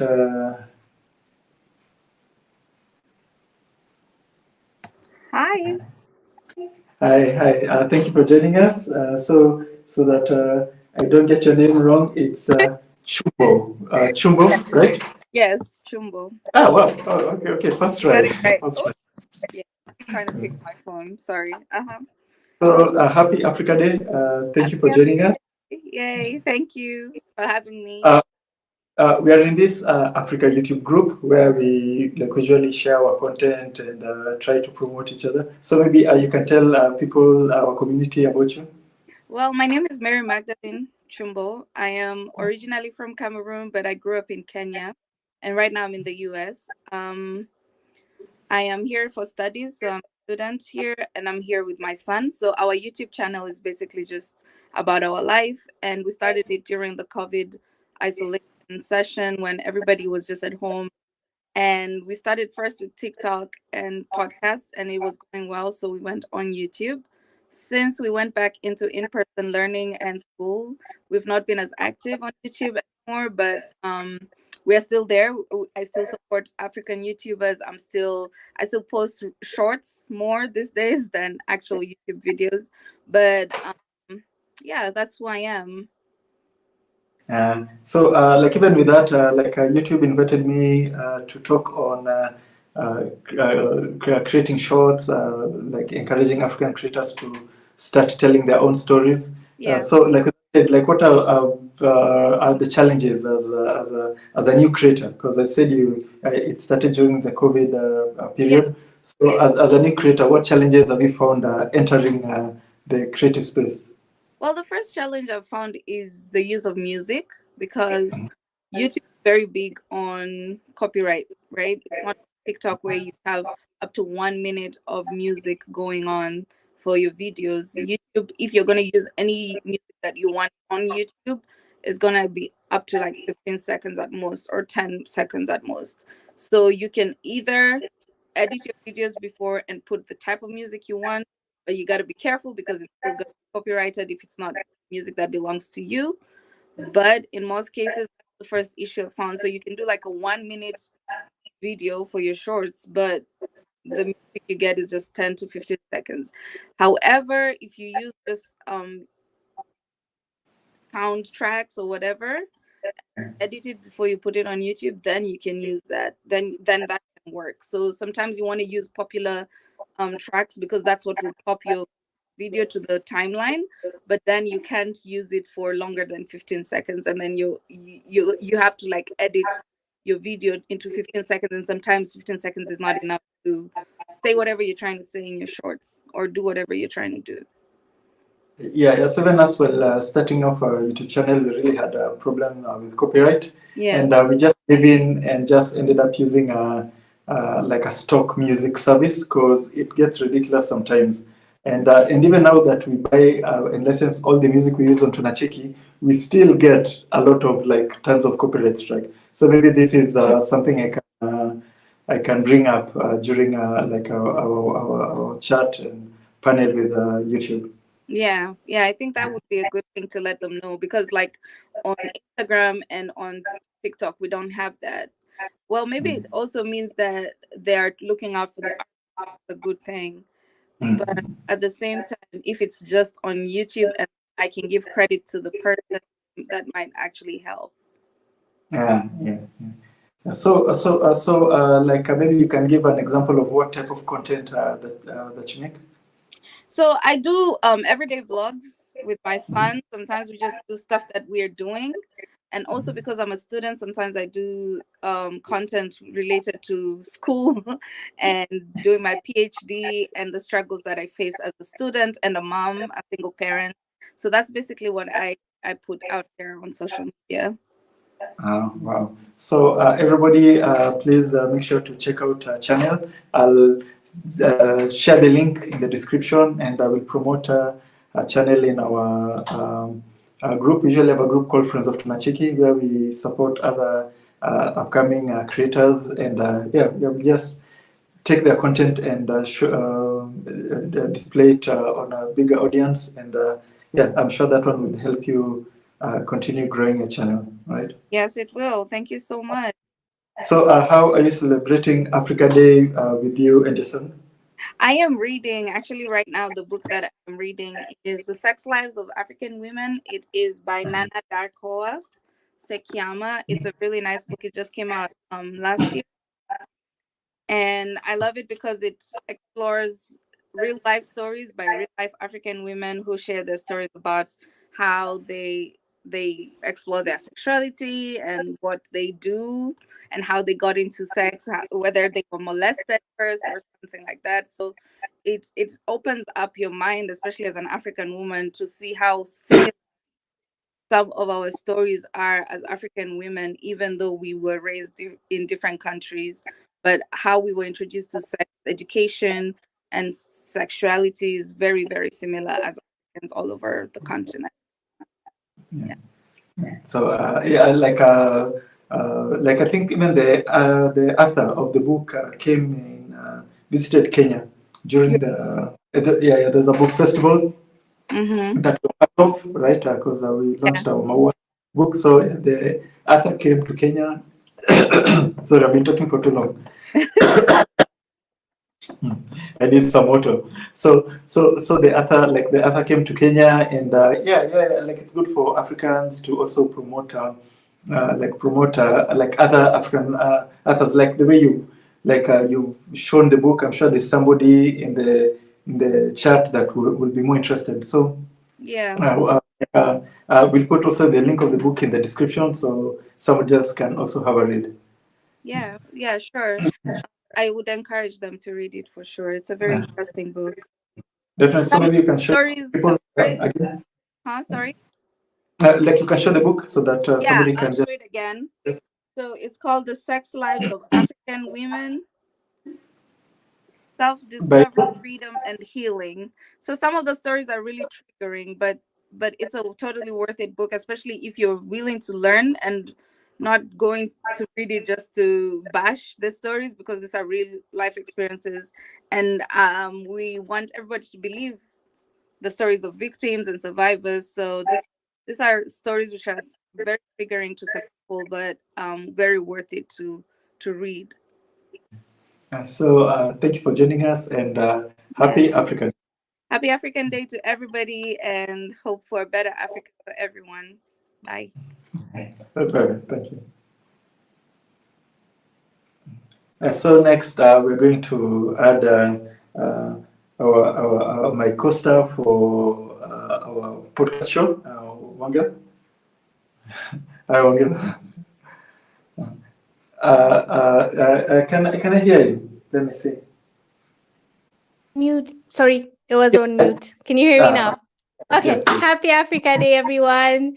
So happy to be here, and I see a little something behind you. Oh, yes, yes. Congratulations again. Like it's this new mouse pad that I got. It's a bit nice. Right, right. It looks really nice. No, but congratulations again, Thank you. yeah, it's a good addition in your office. So, Yeah. I also wanted to say thank you for organizing this. This is wonderful, and we really need to take time to appreciate and celebrate our Africa. So, hi, I saw someone saying salam. Nawangil, hello. So, yeah, thank you for having me. Yeah, like welcome. So maybe you can tell people like what you did for today, like for Africa Day. Me, I was grocery shopping. I was working. I was no there. There's not actually. That's a good question because I think we need to make it a habit for us to actually celebrate it the same way we celebrate other holidays. But as for me, it was just a normal day, except for this now coming here to wish everybody happy African Day and. Yeah, I think it's a good time to reflect. It's a good time to celebrate how far we've come, and also it's a good time to plan for the future, the strategies, and everything that we need to do as a collective. So for us, we're having this celebration, and like we've been joined by different creators, a game maker, book publisher, travel YouTuber. So you can tell people what type of content that you make. Me? Oh, okay. Me, I usually sit and talk about my opinions, ideas, and how I feel in that moment whenever like stories come out regarding Africa and the diaspora community, anything that has to do with us, positive, negative, and anything that I think or I believe that we need to have a discussion on, I bring up to my platform and I just talk about it. And my comment section is always open. We have a dialogue, and basically I would call my channel like a Pan-African channel where I don't tell people like I know everything, or I'm a journalist, or I'm the expert in this. No, I've always said that we figure it out as we go along. All we need is the passion, the intention, the good intention, and that purpose, like that feel. If as long as you feel like you are called to do this, or you feel bad, you feel hurt when something bad happens to your people, or when there's injustice, when there's discrimination, you should do something about it. So the way I started my channel was I was always talking about it to my friends and my family members, and finally they got tired of me just talking, and they're like, you can open a YouTube channel and say that over there. So that's how. So I feel like yes, me and you have this platform to talk about Africa, but even like everyone that is watching us, everyone has a chance. Like as long as you have two friends, as long as you have a neighbor, as long as you have a classmate, as long as you have a family member, it's sharing the information. It is creating the awareness, and knowledge is key. So it's all about having the dialogues, the conversations, even the ones that are really hard. We need to talk about them so that we can figure this out, because the future Africa is us, our kids, the next generation. So don't be shy to talk about things. Don't be shy to have a different opinion. By the way, me and Michael on our podcast, we don't always agree, but it's okay to have an open dialogue. And yeah, I believe it's really important. So that's my chance in a nutshell. Now tell people where they can find you, like where they subscribe and how they must watch. Like, was it last time a minimum of 10 videos in a row? I think, yeah. So you have to go to Wanga's channel, subscribe to her channel, watch 10. I think 10 is fair. 10 of her videos in a row, and yeah. So you can. And the good thing is my videos are short. They're like 3 minutes, 5 minutes, really to the point. I don't drag it. Like I just can't. I have to just say it, and then that's it. End of the video. So yeah. Where can I find you? Where can I find you? Oh, my channel is my name basically. Wangel, somebody wrote it here. Thank you, Al Kabulan. Love you too. So Wangel is Wongel, and then Zelalem, which is Zelalem. So that's my channel. That's where you Well, find it. we'll put it in the description, and I will link it also like in the chat. Yes. So, Okay. Before. Sure. No, go ahead. Go ahead. Go. No, it's okay. Like I wanted to tell you, like which is like this week, which video have you made that people need to hear about, that you can tell them about it here? Well, they need to see all of them, as you said, but I can, since it's Africa Day, I want to focus on the good. For example, I talked about Chad, Chadians going out there and protesting foreign troops in their land and the messy situation that is going on. And they were saying, the youth, especially the youth, they were going out to say, like, our problems should be solved by us and we don't need foreign interference. So I think that was a positive news for this week, and it fits perfectly with, you know, Africa Day, because it's about Africa. It's not about, you know, foreigners making decisions for us or having their troops in our countries or invading us or having influence or meddling in our business. We don't want that anymore. So this youth went out to protest that, and I believe that's a good thing, and that's something that we can appreciate, because, you know, Africa is for Africans, and that's how it should be.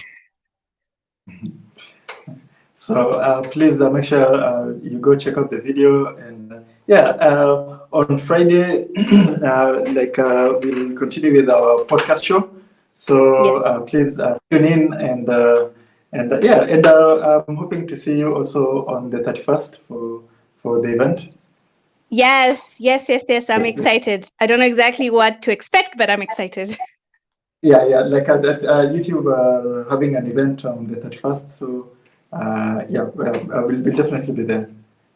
Awesome. And then before I go, I want to also say, like, you're doing a great job. Your team, everyone, like, you are doing a great job, and not just you. There are so many Africans that now you open YouTube and you see them all over, and everybody has their own niche, and I love that. And I just, my advice to everyone is just try and be yourself. Tunacheki has his own way. Let's say Odemaya has his own way. Like, everyone has something to bring to the table, and let's just, you know, focus on what we do best, and just imagine an Africa that everyone does what they're supposed to do the best way they can, right? The teachers do their best in their job, the scientists do their best in the job, the YouTubers do their best in their job. And, you know, that's how I think, as a collective, as a group, we can go somewhere if we focus on our individual, you know, gifts and purpose. And when we do our best in that and then come together, then I think we will be invincible, and that's when I think the real change will come. Yeah, that's a very good message for today, especially on Africa Day. Yes. Thank you so much for having me. Thank you so much. Happy Africa Day. You too. Bye. On Friday, yes. Everyone come to this channel on Friday at 6. We'll see you there. Yes. Local time. Our time is EAT. Okay, bye-bye. Okay, bye.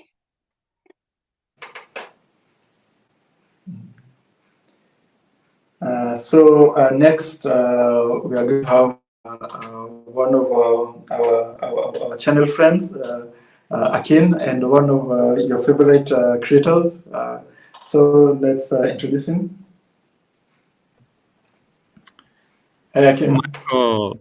Hi, good afternoon. So good to be here. So good to see you. Man, let me first start off by saying congratulations on your new latest mouse pad. Yes. It's so cool. all jokes aside, man, congratulations. 1 million is not easy. For those who don't know, this is probably the most consistent platforms out there. Michael, you've done a really great job on being consistent, uploading videos every day. Man, that's a lot, and you truly deserve it. Congratulations, bro.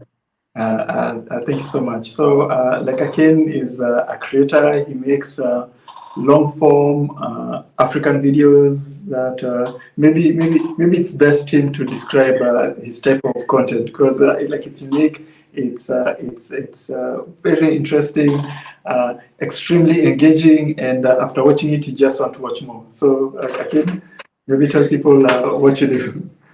Yeah, I'm just someone who's passionate about Africa and just telling our stories. And I guess one of my hidden talents is storytelling. I'm pretty decent with words, and just being able to share the different aspects of our story that isn't really told often, and even those side of our story that isn't told at all. I'm really interested in that, and I dive into it, and I try to add some of my creativity into it, and yeah, and that's how I produce my videos. I'm really passionate about it, and I enjoy making the videos. And before I forget, like a big congratulations. Like even yours is way bigger than this. And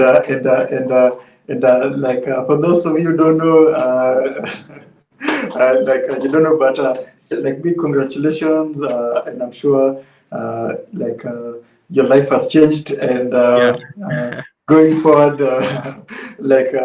you'll tell. Like we need to overtalk, and we can discuss how life is after achieving certain milestones, right? Yeah. My channel is approaching about 10,000 Wow. subscribers already, so I'm excited about that. I used to be really fixated on numbers, but not necessarily anymore. I'm actually in love with the whole process of growing the channel, and it's a long process, but I'm enjoying it. I'm enjoying it a lot. I'm enjoying it. Thank you for joining us. I'm sure you have to get your time is limited, but I appreciate you, let's continue the collaboration. If you have any new ideas, we'll surely help it. We'll bring it to and show it to many eyes, right? Because Yeah. that's how you help a creator. You share each other's content because you shared your content, and everybody on Tunacheki, our content has reached 250 million views because of you guys sharing our videos, right? So us sharing our videos, everybody in our chat, everybody who subscribed to Tunacheki, sharing other African creators' videos, it goes a long way. You know, somebody thinks it's just a little thing they do, but it's unmeasurable. Yeah, definitely. I actually refer to your channel more of a community. That's really how I refer to it. A community of just so many African creators just coming together and just being a minute part of the victory of the success of 1 million subscribers. I mean, that's really meaningful. Um, yeah, it's really significant. You guys just crossing that threshold gives has already paved the way for other African creators to do the same. And the fact that you guys support, for those who don't know, Tunacheki is like my big brother. Michael is like my big brother here on YouTube.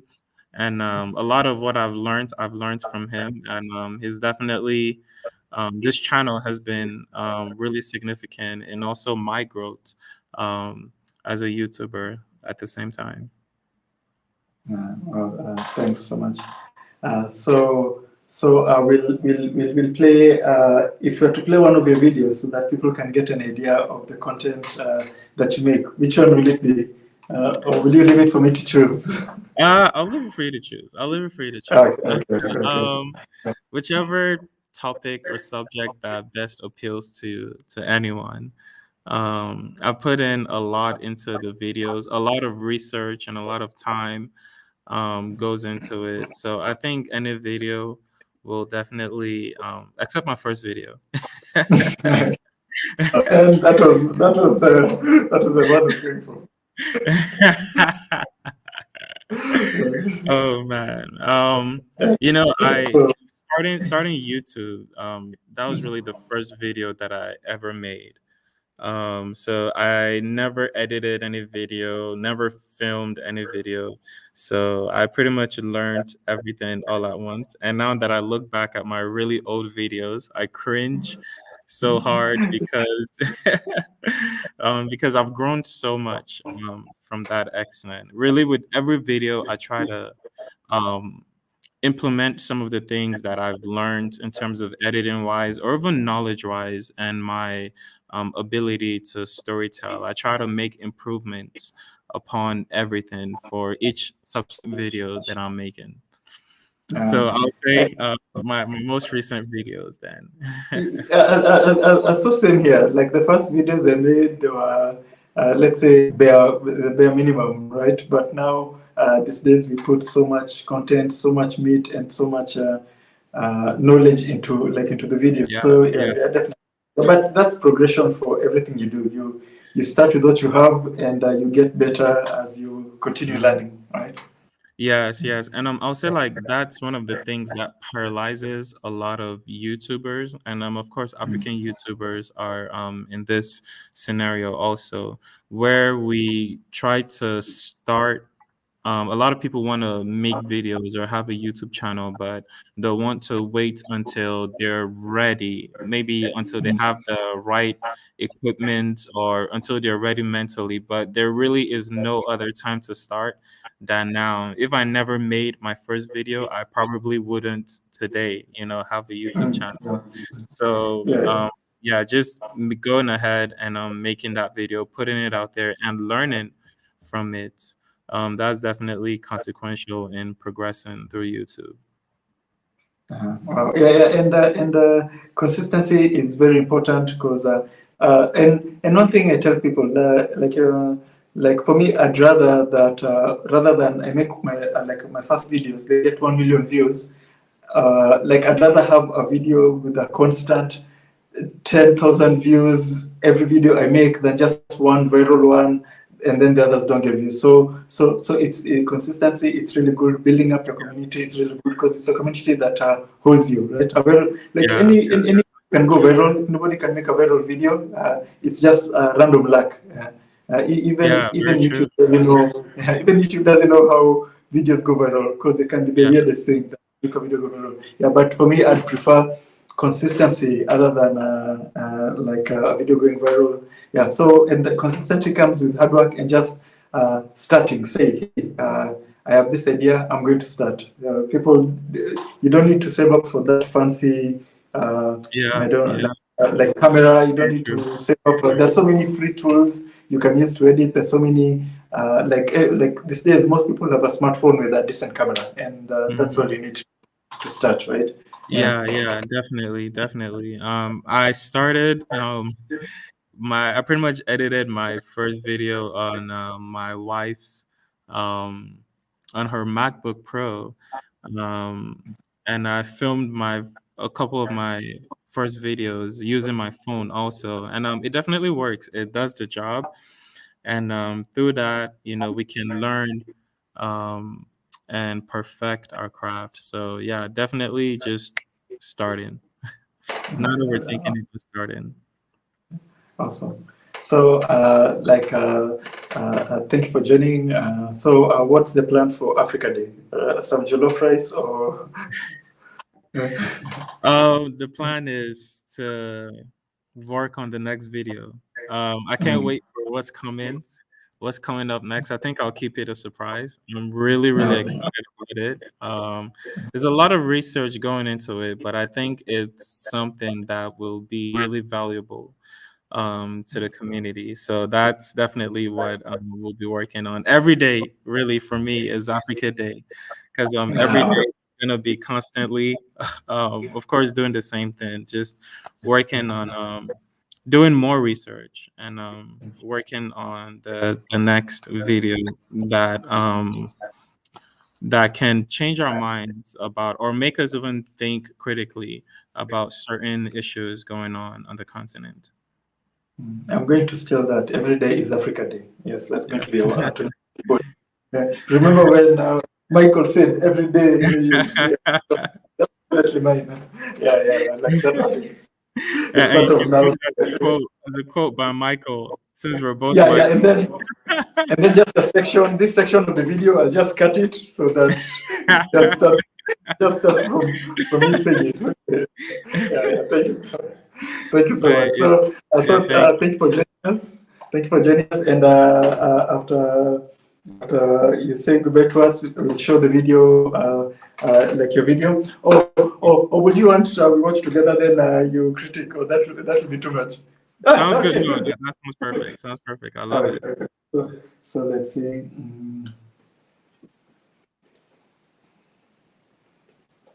And I'll not let you know which video I've chosen. Okay. I'm curious now. Let's see.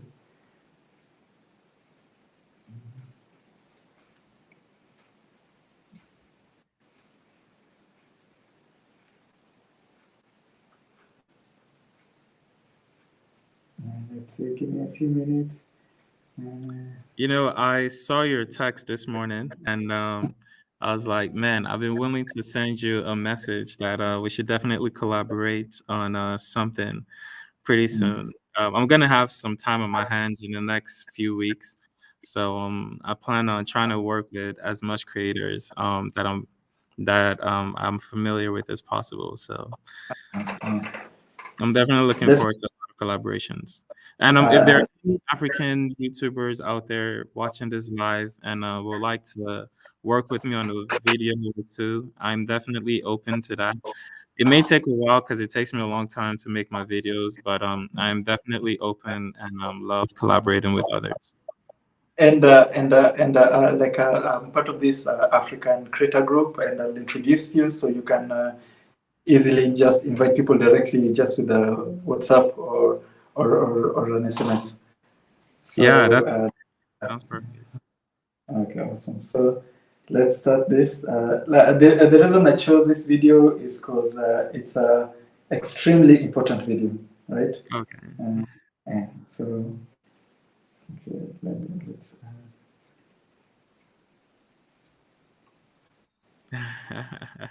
Let's see. Oh, like there's a.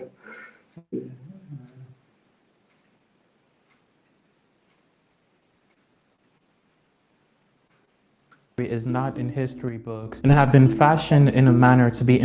Understand that 90% of our history is not in history books and have been fashioned in a manner to be invisible to us. Steadily but surely, we're uncovering the truth and shining a ray of light towards our fallen heroes in a manner that reintroduces flesh to dried bones, to bring them back to life that they may never be forgotten. Here are 3 African heroes that we should never forget.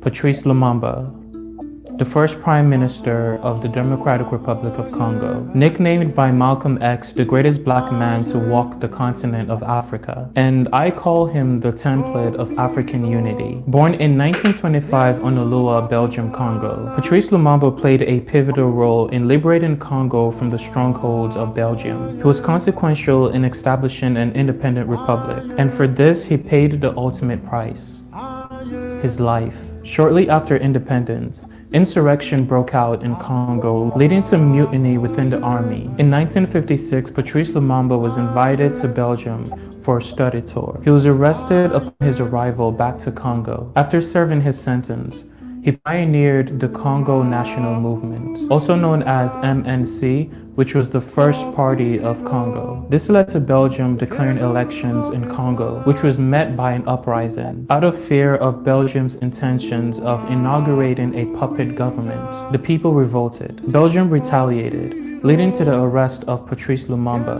and the death of 30 Congolese citizens. The MNC subsequently won the election and demanded the release of Patrice Lumumba. Discussions and arrangements pursued to negotiate the formation of the new country of the Democratic Republic of Congo. Patrice Lumumba was inaugurated as the first Prime Minister of the new democratic country. Independence Day 1960. All hell broke loose. The King of Belgium was in attendance and gave a speech. In his speech, He called the former king of Belgium, Leopold, a genius, a man who presided over the most diabolical and brutal regime in human history. I stand by this statement strongly. No group of people have been through an inch of what Congo went through under the regime of Leopold. To make matters worse, the king went further in his praise of Leopold, saying that he was the precursor to Congo's civilization. Basically, he spoke in a condescending manner as though Leopold was responsible for everything good to ever come out of Congo. My man Patrice Lumumba then got on stage and said, "Yo, miss me with that bullshit." Okay, he didn't say that. Patrice Lumumba exclaimed of how land was taken away from the people. He mentions of the cruel injustice that Congo faced because its citizens were melanated. He mentions of how their fate at the time was worse than death itself. And I quote, "Who will forget the massacres where so many of our brothers perished? The cells into which those who refused to submit to a regime of oppression and exploitation were thrown. We were subject to exhausting work, exacted in exchange for salaries, which did not permit us to eat enough to drive away hunger, or to clothe ourselves, nor house ourselves decently, or to raise our children as creatures dear to us." He spoke about the injustice of how in their country they weren't permitted to live in certain areas or enter certain buildings and restaurants and so on. This was a slap to the face of Belgium, and the whole world was there to witness it. Immediately after Congo's independence, Belgium sent 6,000 troops to Congo in support of rebellion against the newly declared sovereign country. January 17, 1961. A few months after Congo's independence, accompanied by Belgium, Mobutu Sese Seko ordered the execution of Patrice Lumumba alongside 2 of his colleagues. Their bodies were later dug up, cut into pieces, and dissolved in acid. In 2002, Belgium released an apology for their participation in the assassination of Patrice Lumumba.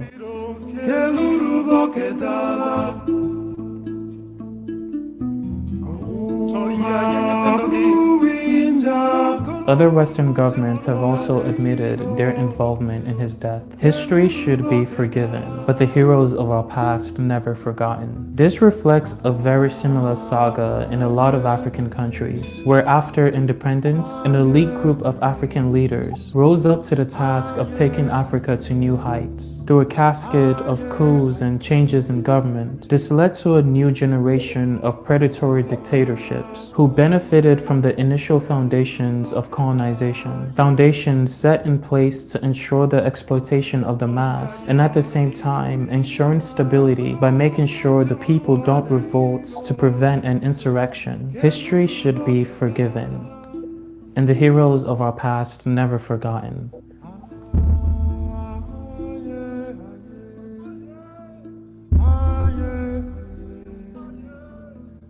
Thomas Sankara, Africa's Che Guevara. I refer to him as a prophet. I also call him the leader of the land of upright men, a man who challenged the authorities of former colonial powers. Thomas Sankara's vision for Africa was far above its time. In a prophetic manner, as though he knew the plans of Africa's neo-imperialism, he was a strong advocate for economic freedom. He came about this by appointing women to high governmental positions, reducing the salaries of public officials, banning government officials from the use of luxury items such as Mercedes, first-class plane tickets. He also established a mandatory dress code of locally made clothes. Most importantly, he made Burkina Faso economically independent. He accomplished this by opposing foreign aid. He also encouraged the production of locally grown food. Thomas Sankara once said, and I quote, "Some people ask me, where's imperialism? Just look at your plate. When you eat, you see imported rice, corn, millet. This is imperialism. No need to look further. The person who feeds you imposes his will on you." No wonder he was a strong advocate against foreign aid. Thinking about it, is this not what neo-colonialization is? Is this not the biggest issue facing Africa today? Those are the words of someone future-oriented, a prophet. Only the Northern Star can guide a visionary like Thomas Sankara. He said, I, alongside my delegation, are dressed by our tailors, fed by our farmers.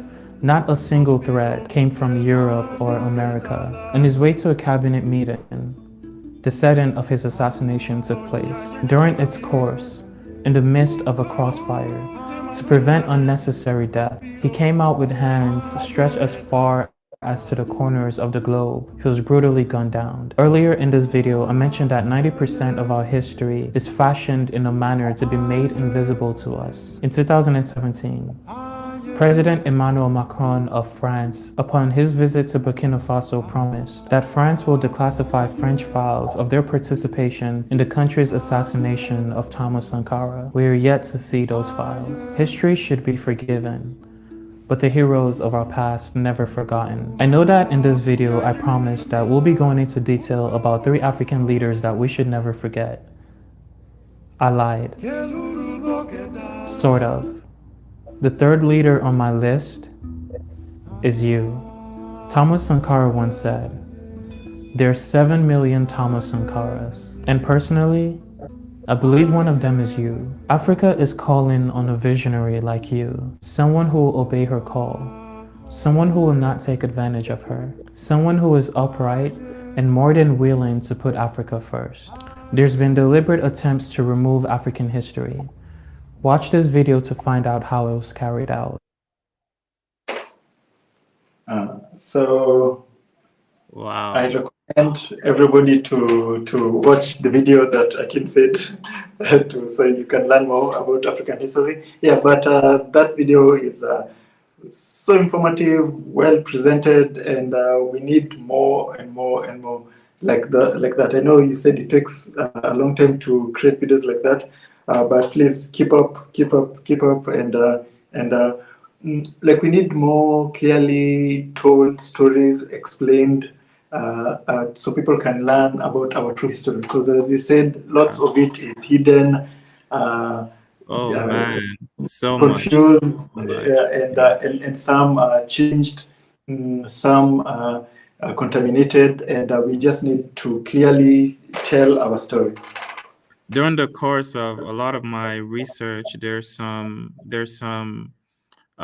information, or when I'm trying to research into something, they're only found in specific online libraries in which, we'll have to pay for in order to gain access to those. So yeah, I mean, that's definitely one of the major challenges of, being in this field. A lot of the information out there is not so easy to find. I'll put it that way. But man, that was a really powerful videos. I mean, I still go back to my videos to rewatch them just to learn from it and to gain inspiration.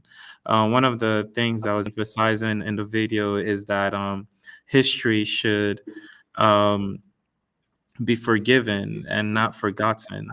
A lot of times, there's certain aspects of our history that are really hard to swallow. It definitely will change whatever mood that you came in, and it does something to you. Just learning about a few things. In fact, there are actually places in Africa where the history is just so traumatizing and so deep that it's avoided. We don't speak about it, and it's really important for us to understand our history just so that it doesn't repeat itself. And in the manner of doing so, it's important that we go into it with the mentality that what I'm learning, the emotions that I'm experiencing, how do I put this? Just coming in with a mature mindset of just forgiving the history and just learning about it and seeing how you can use what you've learned to progress. But wow, that was a really powerful video, really powerful video. And something especially about Sankara, if he had gotten his way and he had like 7 million Sankaras, like what he was trying to tell you guys is that like you are your own leader. You don't need somebody amazing to lead you. You don't need a politician to tell you what to care about, what to think. Like you yourself, like you are capable of changing your own destiny, right? But unfortunately, he was going up against a system that is based on the opposite, where one person or a group of people control the masses. You know, the 1% own majority of the wealth. The 99% are working for the 1%, right? So he was trying to avoid a system like that, but like unfortunately, the forces that be like that's why they got rid of him so quickly, because that's unthinkable, right? I would say, I feel like it may seem like I'm exaggerating, but I don't think I'm exaggerating. I feel like every major problem going on in the continent right now, if Sankara was around, we wouldn't be having those problems, because Thomas Sankara he was a visionary. Like the things that he was speaking about at his time, like a lot of the things that he was speaking about, are problems that we're facing today. So this was someone that was far, far above his era. Man, he was a visionary. What a legend. What a legend. And people always refer to him as Africa's Che Guevara, but for me, I think personally, like I always refer to him as Africa's Jesus, right? Because he died at 33, right? He gave like he voluntarily gave his own life, right? Like he had bodyguards. If he did, I know, just so like that he could have, he could have run away if he wanted, right? If he was a coward, he could have run away and gone to a hole or go to be exiled in another country, right? But no, he chose to, he just chose to sacrifice himself for a bigger picture. He was like, maybe we are not ready right now, but sometime in the future will achieve. So so for me, I always look at it in that way. Che Guevara was more of a like a revolutionary with weapons and force, right? He was like a freedom fighter. But Thomas Sankara was more like of a visionary and like a spiritual leader. He was like through through dialogue, through reaching to people, you can achieve. So that's why I always look at him in that way, not more than the other way. But as I said, he had easy way. He had easy way out of the situation. He chose the hard and right way to do it. So just so no one else will die, to avoid him putting the life of his bodyguards on the line, he went out and sacrificed himself. I mean, I see the correlation that you made with Jesus for sure, man. Definitely. So like, and there's so much about his like his life that like people don't know. Like he was a really talented musician. I think he played the plus he could play the drums, like he played the guitar, the drums, the keyboard. So there's so much about him that like is usually overshadowed by like what happened to him, because people always love to talk about the brutal, like how he was assassinated, killed by his best friend, but nobody wants to talk about his message, right? Because like think about it, when he went to the UN and proposed that Africans should stop importing things and manufacture everything, right? He went with his like with his African grown cotton, with his African sewn clothes, right? Yeah. So as somebody who is a capitalist, and you're seeing that like a potential market is saying that we are okay, we don't want, he was such a threat. He was such a threat from the get-go that like they just had to remove him. Somebody like that cannot be tolerated. In the world we live in. So thank you for joining us. And as you said, we'll collaborate more on like in the future. So just hit us up, and definitely we appreciate your time, and happy Africa Day. Thank you so much. It's so good to be back on here, man. I appreciate everything that you do. Thank you for having me. I appreciate also the initiative of this live stream to celebrate African Day. It's a wonderful way. Thank you so much. Definitely. And remember, my parting shot is every day is Africa Day, African right? Day, for sure. Quoted, 2022. Okay, that's a quote. I'll even trademark it. Okay. Yeah. Have a good one, Okay. brother. Okay. Thank you. Okay. So we are almost finishing. I think we'll finish in about 30 minutes. Thank you guys for staying with us all this long. And you know, it's not easy staying in a 3-hour live stream. It takes effort, takes dedication, and you know you are taking hours out of your day just to listen to this African guy talk. So I really appreciate you guys for the support that you keep showing me. And yeah, in return, like in return,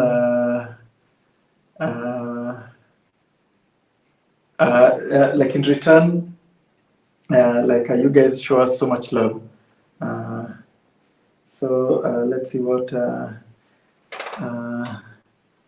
it's Kaido is like saying, sorry, typing into the wrong YT page. Respect to Africa reporting on favorite channel. I need to interview. Yeah, definitely. I'm always up for an interview. Please reach out to us at tunacheki at gmail.com. Yeah, African Rising is also one of our channel that we love. We collaborate. I watch so much of the videos. They watch so much of our videos. Yeah, and that's the whole point of being an African creator, is that you collaborate, you help support each other, and together we tell our own stories. So yeah, I'm up for an interview. Just email me at tunacheki at gmail.com, and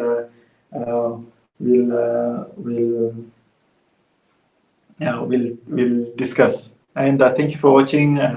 Thank you for participating. So we've got a few more. We've got a few more guests. Let's hope the timing will work, and let's see if they'll be able to join. Yeah, but in the meantime, let's recap. Thank you for the 1 million subscriber play button. It's you guys who gave it to us. YouTube might have posted it to us, but it's you guys who gave it to us. Thank you for the 100,000 subscriber play button. As again, it's you who gave this to us. Thank you for the 250 million plus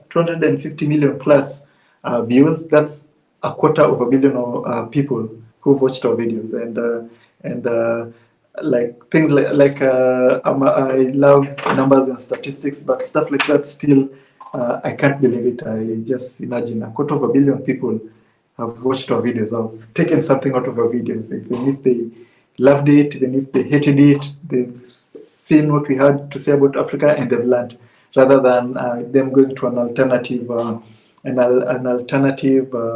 source. So Africa has 1.3 billion people. A quarter of a billion have seen it. So if we replicate what we are doing 4 or 5 times, I think we are on our way to take back this narrative that was stolen from us, from the powers that be. When it comes to telling our own stories, when it comes to improving our own situations, when it comes to living our own lives the way we want to, our own culture, doing the things we love to do, right? So let's see, and thank you guys. Let's go back to the chat. Oh, and let me do this. If any one of you wants to join in and we discuss, I'll share the link to the live stream. Let me see. I'll share the link to the live stream. If you're okay, you can just join us now, and we can discuss. Like just say hi, maybe tell us how you're celebrating Africa Day, and if you have a shout out, or if you are a creator yourself, you can let us know. So let me send out the chat, and not just anybody will will have to check. So no funny business. Okay. So let me see. Where is this link? Okay. So you're free to join us. Say hi. Tell people how you're celebrating Africa Day. It will be on a first come, first serve basis.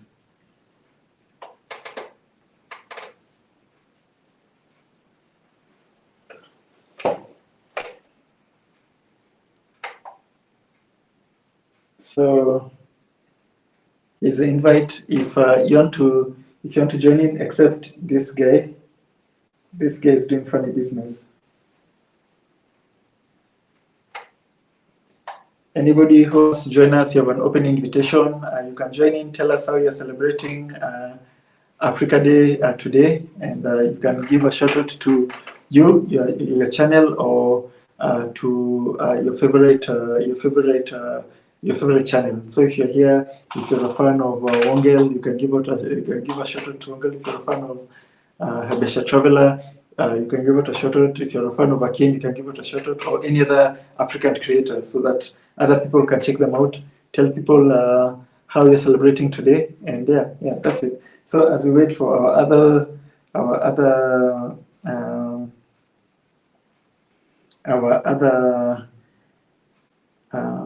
guests, okay. So let me send out the invite again.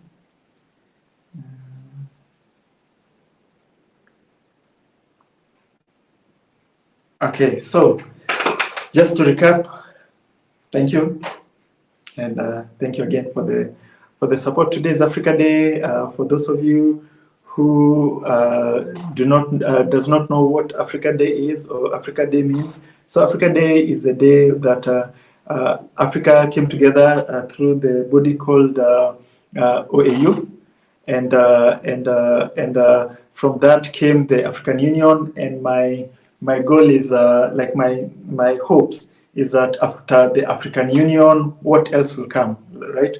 The OAU was a stepping point. The African Union is what we have now. So what is the future of Africa? So today, maybe ask yourself that question in Africa Day. So we have other special guests joining us, Swahili Nation. So let's see if he's ready. Let me see if he's ready. Let's give him a few minutes.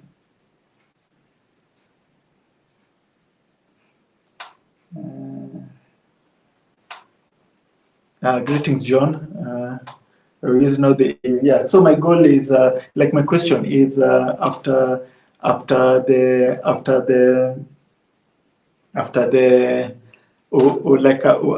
African Union, what will come next? Okay, so as we wait for Mika from Swahili Nation, let's have our guest. Hi. I want to say greetings, tunacheki. What an honor, what a joy. I hope you can hear me just fine. Yes, I can hear you. Great. Wonderful. My name is Kidi Awadu. I just finished my morning broadcast, and YouTube switched my audience, or actually my screen, right over to you. And I found myself typing in things, and I was talking to myself, when in actuality, I was literally brought into my favorite African internet-based information and news source. What an honor it is to be with you today. I hope you're in beautiful spirits. Yes. Happy Africa Day. Happy African Decade. I think the United Nations did declare this to be the decade, the African decade. I myself am based in Las Vegas. I just recently returned from Nairobi, my 9th trip to the mother continent, 2nd trip to the East African community of Kenya. And as we celebrate, commemorate Africa Day this year, I want to just remind people that something incredibly dynamic that you've reported on quite a bit is taking place with the East African community and its pending federation of now some 7 states with the entry of the Democratic Republic of the Congo into the EAC. I trust that you're very familiar with this. Yeah, definitely. Absolutely. So I want to say my greetings to you. I am bound and determined to interview you for my LIB radio webcast, and proud to say we are the oldest African-owned internet webcast in the world. This is our 20th year. And so to see so many brilliant lights like tunacheki springing up all around the world and continuing to build upon this blazing legacy of Pan-African internet-based communications, it pleases me. I am one of the elders in this field, even though I look really, really young. But we're going to do the best we can to stay in contact.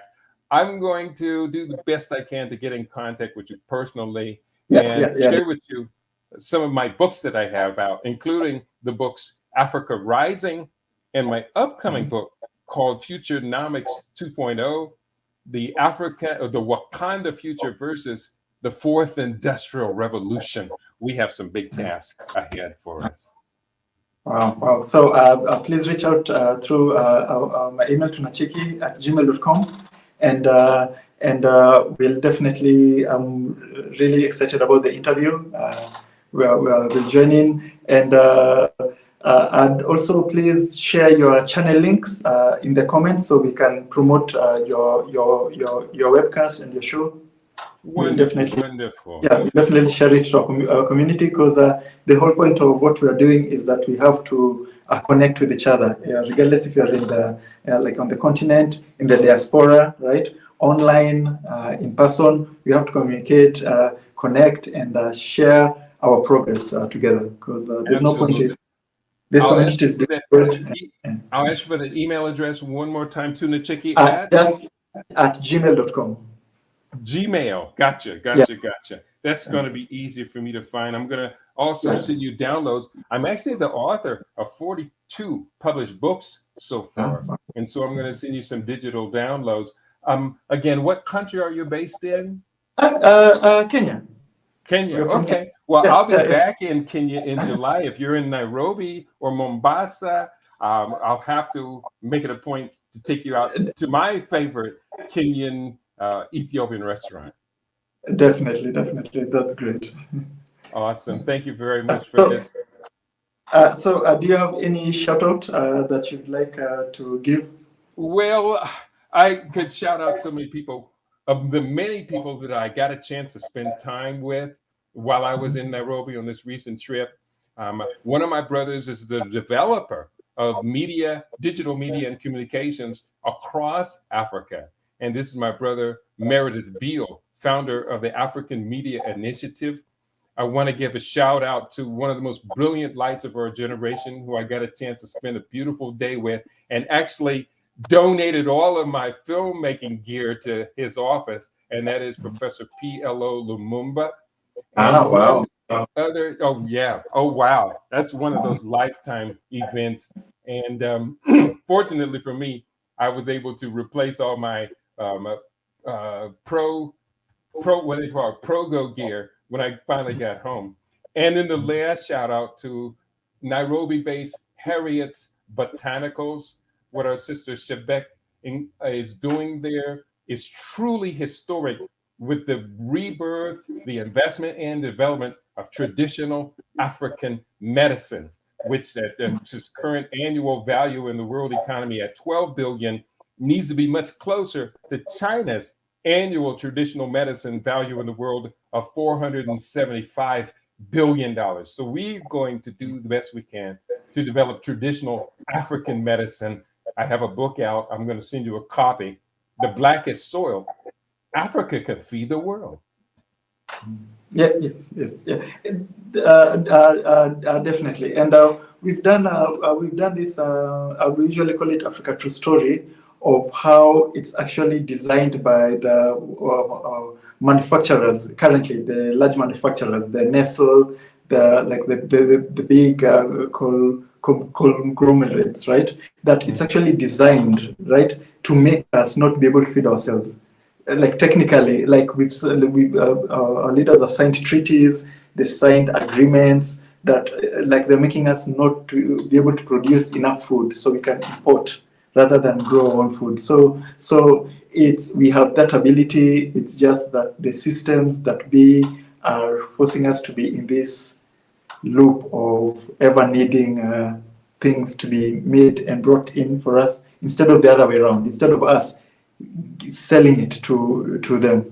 Yeah, so we are quite aware of this problem, and yeah, through talking about it and like letting people who can make change know it's actually a problem, right? Because you know, like in the media, you'll be like, oh, there's famine, there's hunger, right? Nobody ever talks about why that is, right? So, like I think there's this statistic is that there's more arable land in Africa than all the other continents combined in the world, right? So we can grow food to feed the world or like 10 times over, but yeah, it's we're actually being how can I say blocked, like to do it. And so I'll link for you the documentary that we did, and you can look into it. Yeah. Well, I don't want to take too much time. I'm really excited about being invited to share this moment with you. A couple of points. In the book, The Blackest Soil Africa Can Feed the World, we did note the statistics. Africa has a total of 2.160 billion acres, 874 hectares of arable land, of which only 60%, a full 60% of it is unused. Of all of the arable unused land in the world, Africa has 60% of the world's unused arable land. When I calculated the numbers of people that Africa could feed per acre using organic farming techniques, which are very popular in Uganda, Tanzania, and should be popular all across the continent, I concluded that Africa has the potential to feed 12.9 billion people a daily caloric intake of 2,000 calories of mostly organic food. And of course, the world only has 7.7 or 7.8 billion people on it now. The last point I'll make is one of the reasons I am so excited about the East African community is that the youthfulness of the population, where the median age in the United States is double that of Kenya, Uganda, and the other East African community nations, I realize it is people like Tunacheki in this outlet, and it is the young people that are going to be the most dynamic change that's happened on this planet in the last 500 years. Anything and everything that I can do to feed the process of this change and see these brilliant young lights come to cutting edge leadership, the tip of the spear, I'm committed to. I'm so very, very grateful you've allowed me this moment. Thank you for joining, and I will definitely collaborate like in the future. And thank you for introducing me to you, because it's the internet is vast, so it's really good if you you see somebody that you resonate with or you have the same interest to connect. And thank you, and please reach out, and we'll definitely do something soon. And I can't wait for the interview. All right, and you will, next time you get on your email, you'll see a couple of my books. I'm going to drop in the digital versions, and then we'll talk off the air, because I have this kind of master plan to become one of the biggest book publishers in the newly emerging East African Federation. It could very well likely be that you're an integral part of that plan. We are working with some other people, including an ongoing relationship with Professor Lumumba. I think it all come together in a beautiful master plan. Let's talk soon. Okay. Thank you, and thank you so much for dropping in and saying Happy Africa Day. Happy Africa Day, Happy African Year, Happy Africa Decade. Greetings to you, my beloved brother. Greetings, and thank you. So next we have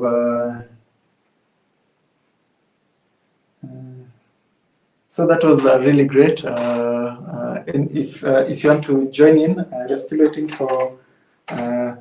still waiting for our other guest, which they'll be here soon. So let's see, if any one of you want to drop in, say hi. You see, I've learned so much, and we'll be collaborating soon with like a supporter, somebody who watches us, and that's the whole point of what we do: collaborating, communicating, and sharing this stream. So.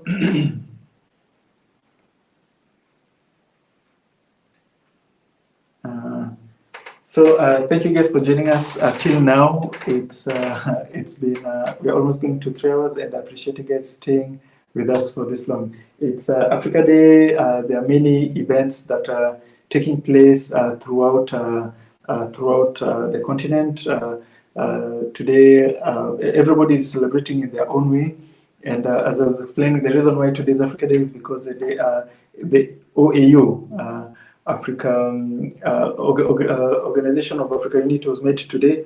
It was created today, and over time it became the African Union. And my question is, in the future, what will be a better version of the African Union? Because the African Union was a better version of the OAU. So what will be a better version of the African Union that's more inclusive, that does the job that it's mandated to, that brings closer together the people of Africa?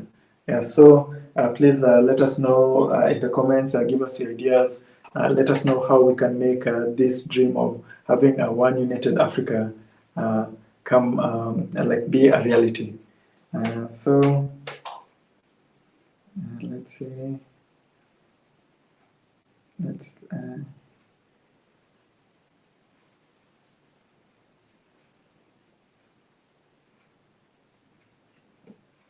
So somebody's saying my future wife will be lucky. So I'm already married. I'm happily married. So yeah, so she should be happy, I guess.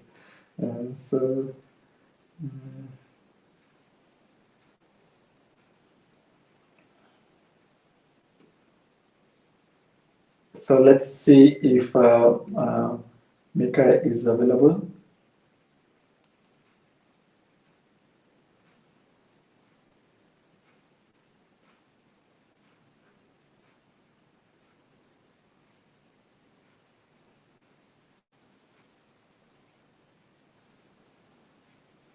Okay, let's see if they're going to join. Mika is from Swahili Nation, very inspiring, and I always love to pick his brain, have a chat, see what he's doing today for Africa Day.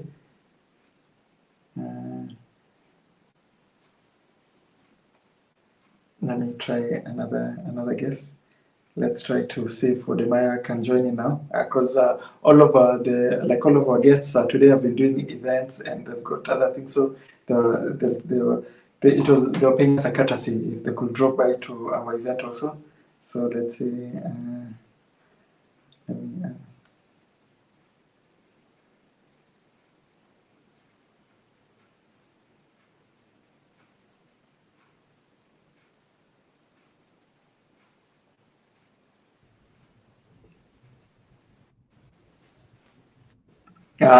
Good. Hi, Mika.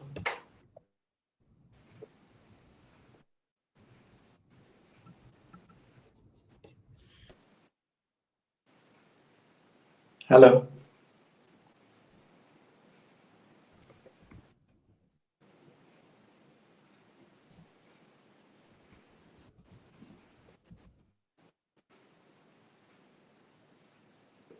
I'm guessing he's having technical difficulties. Let's wait a bit.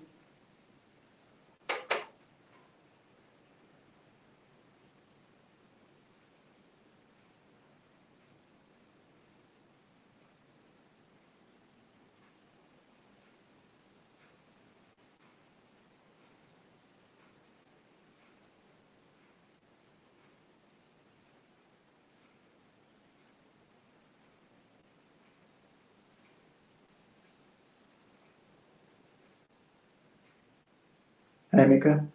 Can you hear me?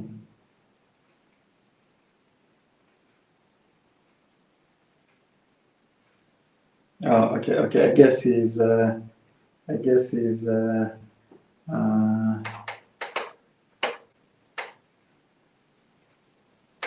So let's see if Wodemaya can join us. He said he's in an event, and let's see. As we wait for Mika from Swahili Nation to see if he can work, let's see if Wodemaya can get a few minutes to join us.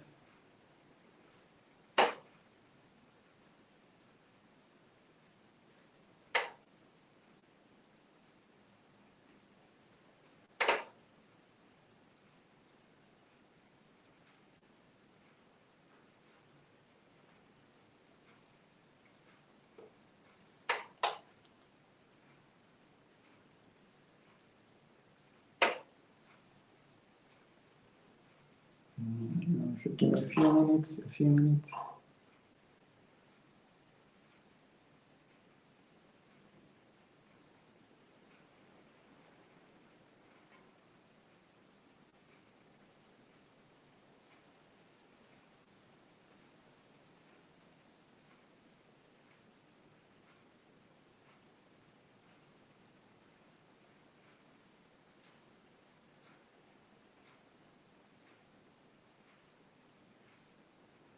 Okay, let's see.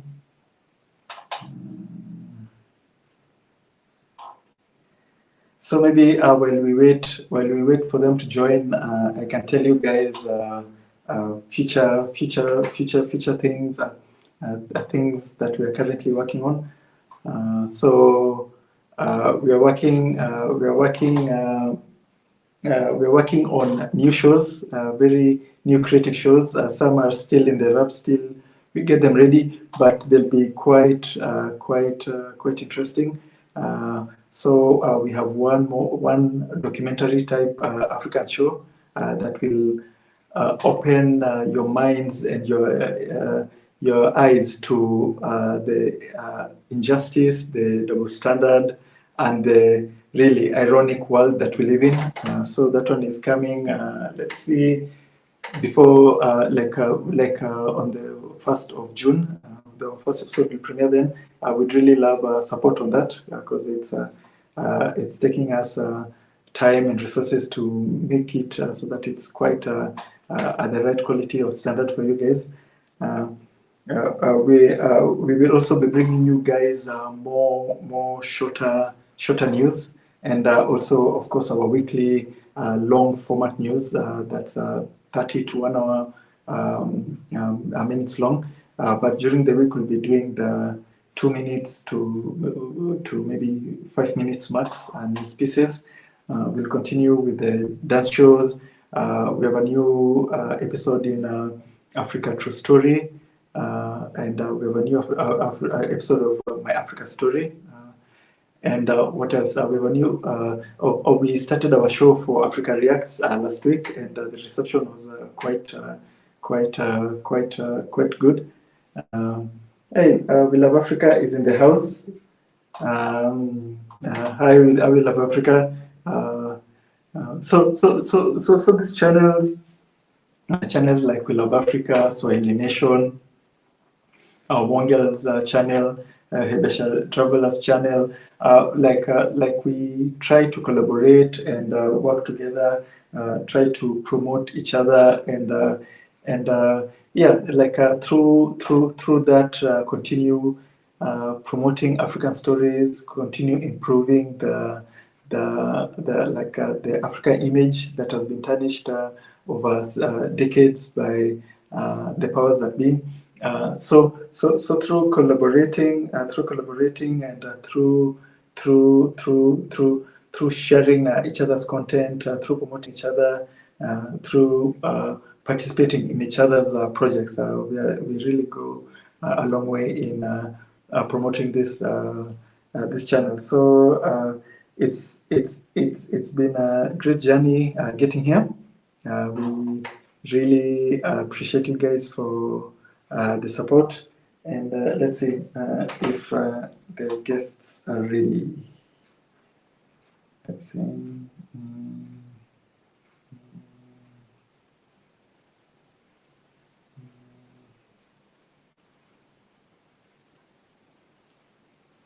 In the meantime, if anyone wants to join the stream, here is the link. You can just say hi, give a shout out to yourself or an African creator that you follow. We've had quite like a lot of guests, and we appreciate you guys for your time, and also appreciate you guys for your time. It's going to 3 hours, and the stream is still strong. So let's see.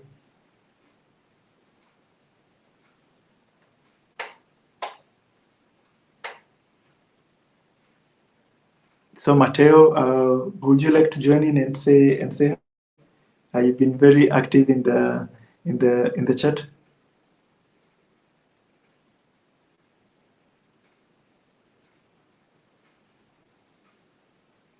Let's see.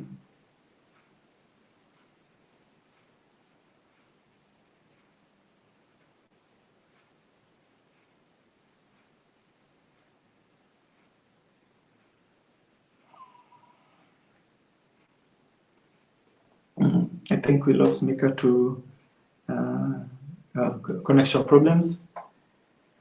Yeah, so let's see. As we wait for them to join, hopefully if they join, let's start the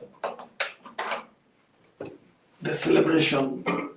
So let's wind up. So thank you guys for this. It's quite beautiful. Extremely gold. Extremely gold. A bit on the heavy side. Yeah. So okay. So as I do this, I think we have Mika back. So let's add in quickly before we have. Hi, Mika. My brother, it's always a pleasure to see you, man. It's going well. I don't know what the internet was doing to me.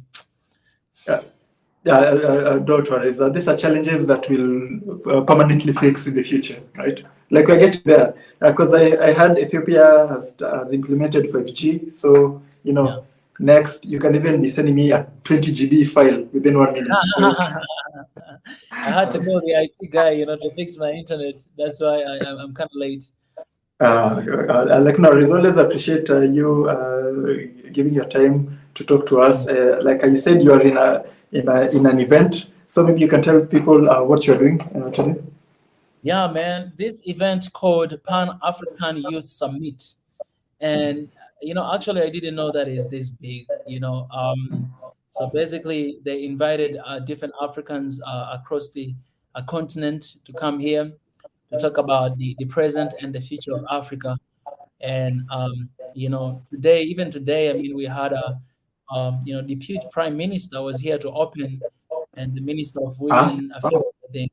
Yeah, and on Friday as well, we received a special invitation with His Excellency himself, Prime Minister, to have lunch at the palace. So it's a big event, and a lot of Pan-Africanist, big guys are here to give, different knowledge and wisdom. So today I feel like I'm full, and you guys can join us. Even tomorrow we'll be, broadcasting it live from our channel. Okay. Tomorrow is my day. Yeah. Definitely. Okay. So would you want us to share the broadcast also on tunacheki? Oh yeah, definitely. You guys, you can definitely share, because I'll be broadcasting it live, from Swahili Nation, and it's connected, so it's really quality, live stream. And tomorrow is my session, so I'll be speaking tomorrow as well. And you guys, you can, definitely, you can do that. I think in the morning we can communicate, because my session will be around 10 a.m. African time. Yeah, definitely. Yeah, we can definitely communicate on that. Yeah. So like initiatives like this are really like it's a new thing, because before Pan-Africanism was like a taboo topic. People were afraid to be proud to be African, right? So these days everybody wears it proudly. So maybe you can tell us more about how the tides are changing, Yeah.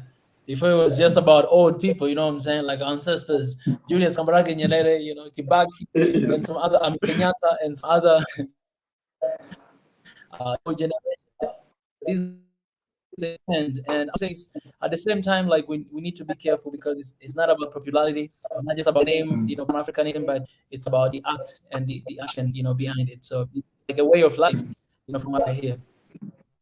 Yes, and this time we must get like solid results from it, right? Not half and half, right? So it's maybe a challenge on our generation to actually uh, like like like like push the future generation further and further ahead, right? Because we must leave Africa way better than we found it, right? And like for me, I achieve that goal. Like I try to achieve that goal every day, right? So like 50 years, 100 years, an African would be at a better off point than we are today. Yeah.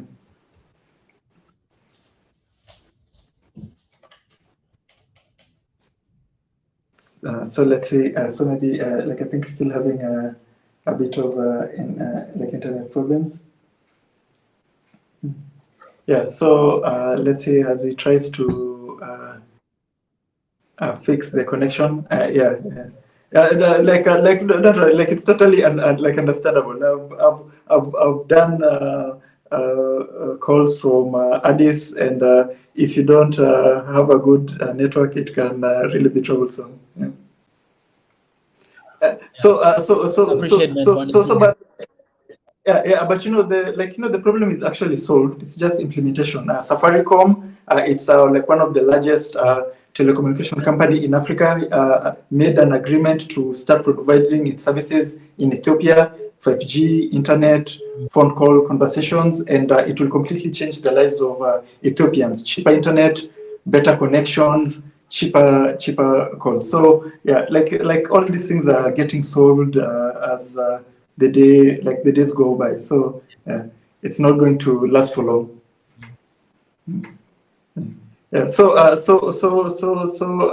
Like tell us other than the event, how else are you celebrating Africa Day today?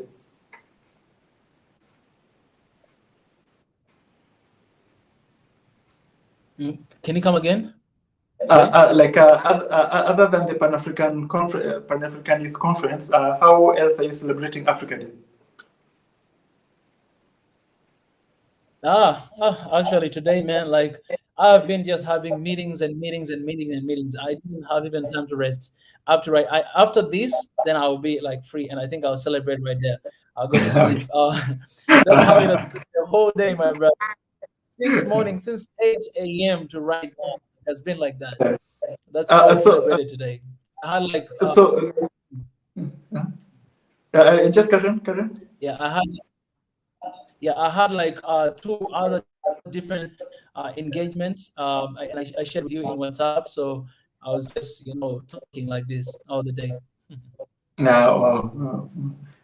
So one thing I understand when like you say today has been a long day because like I used to organize events like those with the UN, so I know how crazy like it can be going back and forth. You're supposed to be here, you're supposed to be here. This is going on. You're supposed to meet this person. So much so it's actually a full-time job, and I totally understand when you say it's but as long as at the end of the day we have like achievable goals, like these things are very important, and we need to continue doing pushing this. You can tell people where to find your channel, especially for tomorrow, where they can pick up your live stream and what time it will be airing. Exactly. So you can find us at Swahili Nation, guys. Swahili Nation YouTube channel, and I think we'll be live from 8 a.m. in the morning. If we're late, then it might be 8:30, because sometimes we don't really start at that time. We'll be live, and you guys will be able to follow along. It's an event that you don't have to miss, man. Like I'm learning a lot. I'm learning a lot from all this brilliant mindset, man. Just sharing and talking about Africa. and it's just amazing. So you guys come and join us. I'll have my session, as I said earlier, and you guys can get to hear a little bit also from from me. So please join us. Yeah. And I hope you're taking notes. So when you're back, me, you, Wodemaya, and other African creators, we can make our own Africa Creator event, right, where we invite other people in. So I hope you're taking notes of how to organize large events. Yeah, man, I'm learning a lot, and I'm making connection. That means next time if I want to make it, there are phone calls I can call. Like I have a connection right now with the Ministry of Foreign Affairs here in Ethiopia, so I can just make a call and be like, hey, can you guys give us visa and something like that? So I think I have quite a good reputation here, and I thank God for that. So we'll be able to to make something like that. Let's do it. Yeah, we should definitely plan something and focus on creators, because like I'd love to encourage 1 million plus people to do or like what I do, what you do, right? Because today I'm celebrating the we did the unboxing of our plan, and as much as this is beautiful and it's a good achievement, I would rather hold 1 million Africans like this who do what we do. Yeah. So that's a goal, and we need to continue to encourage them, tell them like the barriers of entry is not that hard, right? Yeah. The barriers of entry is just your mind and your determination, like how passionate you are about like your interests, your passions, right? Because it's not a must you do Pan-African content like us. It's not a must you do news, right? Like create something that you're passionate about. Create something that improves you as a person, right? So that's what I always encourage, like other people. So Matteo is saying I give the recipe. So I did a 2-hour podcast episode of the tricks and tips I used to reach till we are at this point, and we'll post it this week, so you can watch the video and get a few tricks, right? Like, with everything, knowledge is power. The more you know, the more you're likely to be successful, right? Yeah. And also support from the community is quite important. Yeah. So thank you, Mike. Thank you for having us, and I'm still waiting for you to come over to Kenya so we can talk more and start organizing the secret event that we've not announced that we're going to plan in the future. Yeah. Definitely. So please don't forget to check out. Thank you so much, my brother. I appreciate it, man. Don't forget to check out Mika's channel, subscribe to his channel, help him reach his next goal, which is 300 subscribers, 300,000 subscribers, which is just it's just there, right? So my hand is here, like it's just there, like it's even there. So just please subscribe, share his content to friends and family. His content is similar to tunacheki, so if you love us, you would even love him more, because he really goes in depth. Tunacheki, we just hit the points. If you want in depth like information, go to Swahili Nation, and as he said, it's a nation, so it's a community. Yeah. So thank you for joining us, Mika, and tomorrow I will chat on sharing your stream for tomorrow.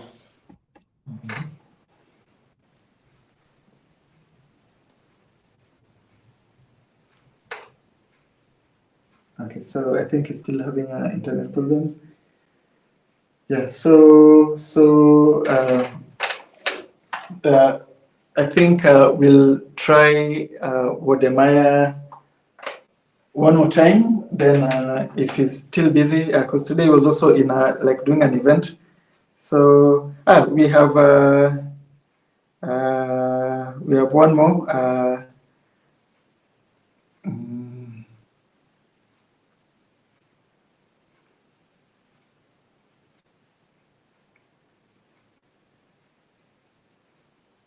Let's see if we also had one more guest. He was also doing an event. Let's see if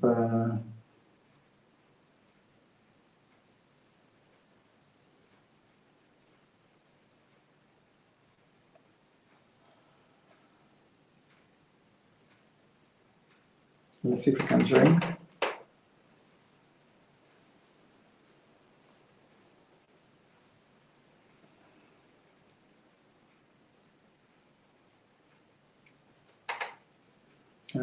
Give us a few minutes. I know it's past the 3-hour live stream.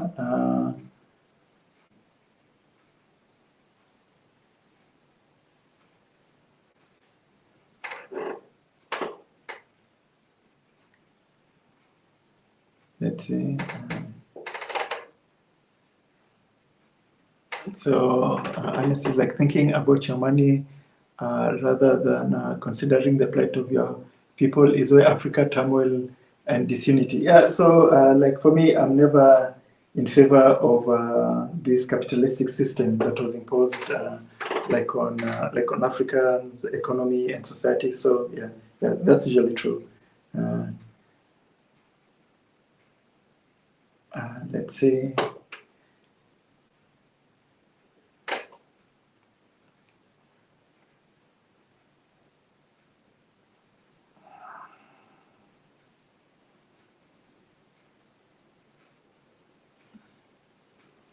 Okay, so let's see.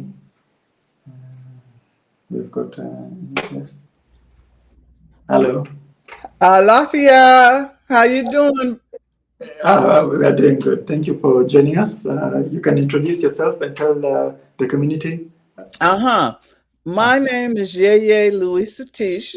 I am a Yoruba priestess living in Oakland, California, and I am very, very happy to be a member of Tunacheki so that I can get the African's perspective on the news. I live in Oakland, but I facilitate a home in Accra, Ghana, where we do community work. We're building a library, and we have a garden.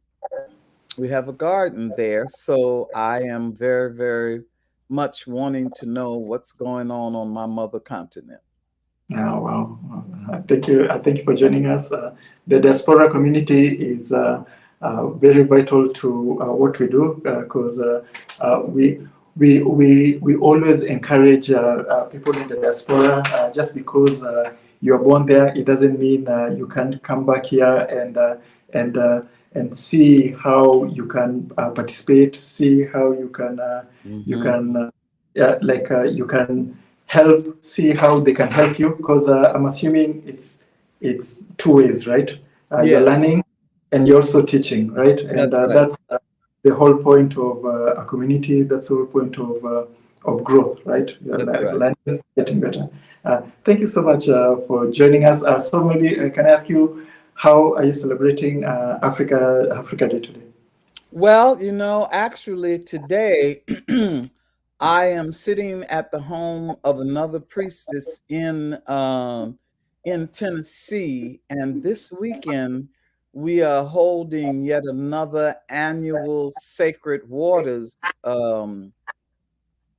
gathering, a retreat, at which time we pay homage to the water spirits of Africa, especially of West Africa. We acknowledge Olokun, Yemaya, Oshun, Mamiwata, and we do an educational presentation on the impact that human beings are having on the water.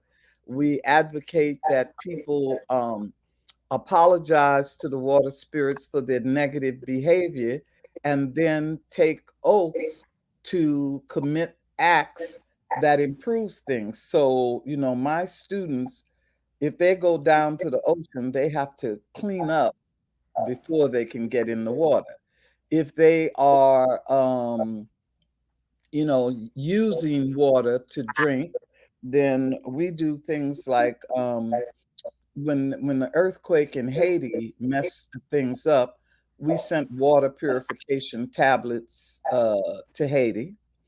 I am also involved in in an organization called Tree Sisters, and we plant trees in Africa and in India. I also support a number of gardens, send money so that people can buy seeds to create food in various places. So my extended family in the diaspora is very, very busy surviving the madness here while reaching out, doing both spiritual and practical things in other places in the world. That's very informative and inspirational. So, like your celebration is very like very practical, which we always love over here. And like I always encourage people in the African American community to not be afraid to come back to Africa and first see what's going on. Right? We're not telling people to come back and just move here, live your lives, Right. live everything, right? Come, first of all, connect with family, connect with friends, see how you can, like what you can do from there. Like you can invest in a business, you can invest in a charity. Like you don't need to be in Africa to do that, right? Then, like in the future, slowly start coming for short visits, longer visits. Then eventually you'll just end up finding yourself in Africa. But it will be slow, it will be gradual, and it will be natural, right? The one that like I discourage people from is that you're fed up with the United States. You're like, I'm packing up my bags and just going immediately. You'll get a culture shock so sharp. It will really spoil your image of Africa. So we always encourage the gradual move, so that by the end, like it's just as home. There's no difference. And I'm sure you're like based on what you've told us in your story, that's what you're doing, and we definitely encourage what you're doing. Well, And please most of the African Americans who have moved to Africa take a 2-year transition, because we have to look at things like transferring our medical, or what about your jobs, and so much is dependent on internet and establishing relationships with the neighbors. Now, for me, I used to go in and out of Nigeria not all the time, but occasionally, and then I had a slowdown. But I'm happy to say that the house that we have in Ghana was in disrepair when we first looked at it, and the woman who owned it fixed it up for us. People call it Oshun's Palace, and there's lots of community activity that goes on there. Now, my sister partner has been taking care of things there for 2 years. I'm planning to bring a group of people to Ghana in October of this year, and it'll be the first time that I've actually gone to the house, even though I've helped with the creation of the house. I'm told that the neighbors love the house, that the community has come together. They made furniture, they help in the garden, So it really is a community house. And I just got some video recently. A girls' rite of passage for 70 girls occurred at our house. So I feel very good about that. I just have to renew my passport. My passport is about to expire, and I am hoping that COVID restrictions will be lifted, because I've a history of, I can't trust the medical profession. I'm very much into holistic healing and home remedies. So, those are the contingencies right now, but I do feel good about my intellectual, spiritual, and personal relationship with Africa. I feel good about it. And thank you for being a tunacheki member. Your support helps us do what we do, and we really appreciate it. You're welcome. Hold on a minute. Imaku, you ready to work? I'm just chewing the fat with this brother. You need a little time? Okay. All right, take your time. See, I'm always doing something. I got a sister here coming in for the retreat, and I have to go over material with her, but she just got in. I want to be sure she has a minute to rest and eat. And so I struck up this conversation with you, and she's saying, "Don't cut him off. Don't cut don't cut him off." So where are you situated? Where are you located? So us, we are in Kenya. And, but we've got creators in South Africa. We've got creators in Ethiopia, in Nigeria, and in Cameroon. And we try to be as Pan-African as we can. And we are just slowly continuing telling that African story.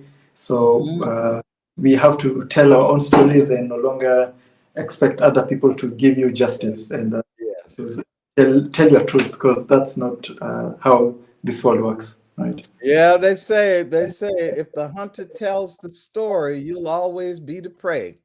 Yep. If the hunter tells the story, you'll. My concern, I just wonder what your take is. I've noticed, unfortunately, that American media, with this new monkeypox thing, they have a habit of showing monkeypox on dark-skinned people. Yet the report says that the monkeypox is mostly in Europe and in America.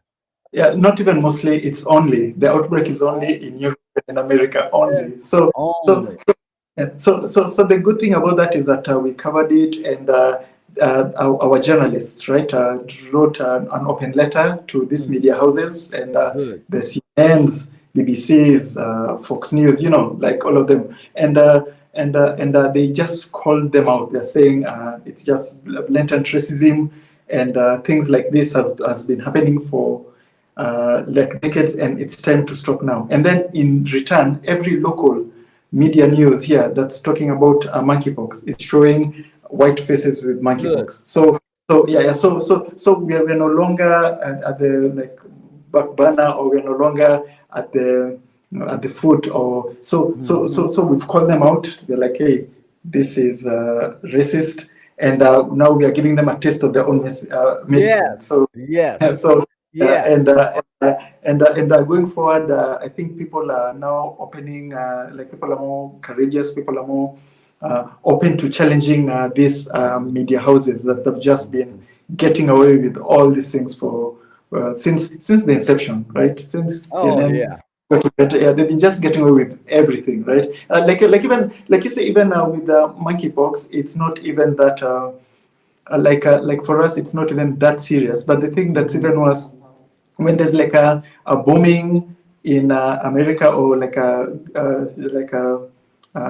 mass shooting, right? The media never shows. They never show the dead bodies. They never show the carnage, the blood. But if it's in Africa, they show body parts. They show burnt bodies. Like they dehumanize us. And the media has been doing that. They're designed to do that, to dehumanize us, so that they can uplift. We've said enough is enough, and now we are calling them out as we see it, and going forward. I like y'all's theme where you close saying Africa is watching. Yes, we're watching. I got my eye on you. I got because it's true. It's like these mass shootings that are just rampant in America. They've been reluctant to call it domestic terrorism, but that's what it is. It is like a crazy person terrorizing people because of their beliefs. That's basic terrorism, right? When somebody in the Middle East, they do it, they're in the FBI top 10 wanted list, the military, like, it's not even a police matter, it's a military matter. They send a whole army to destroy a country, That's right? right. But when it's your own people, it's like, oh, like mental problems, or like they're trying to take our, they're trying to take their guns. Oh, like like even the ones that they say they are made up, like the actors, like they try to even deny that it even happened, right? So things like that is like, it shows the double standards of the world that we live in.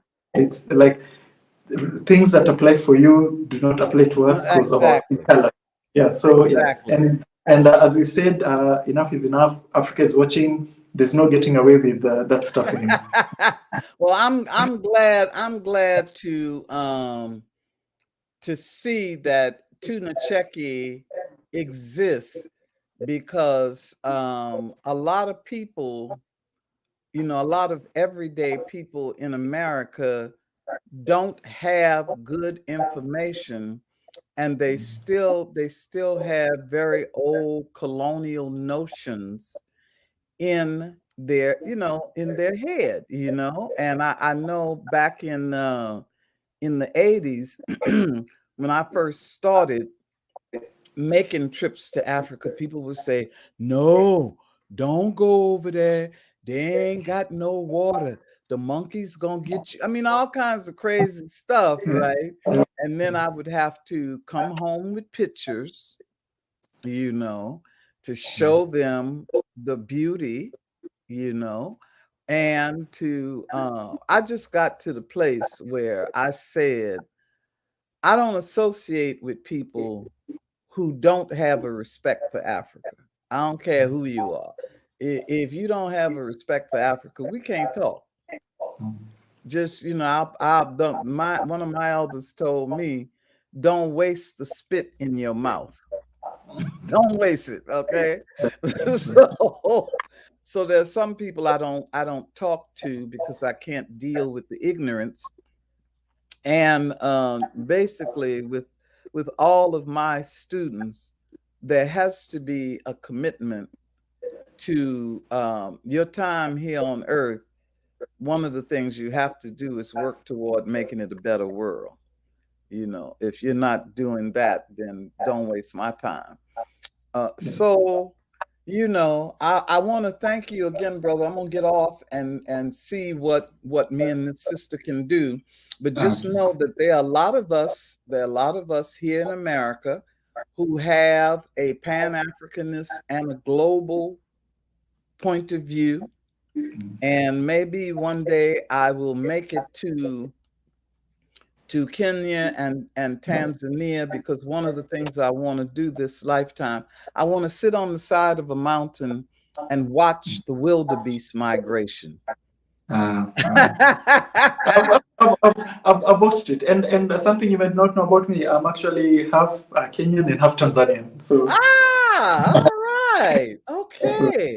Yeah, and our home in Tanzania is just under Mount Kilimanjaro. So the first thing you wake up and see is like a huge white peak of Kilimanjaro, and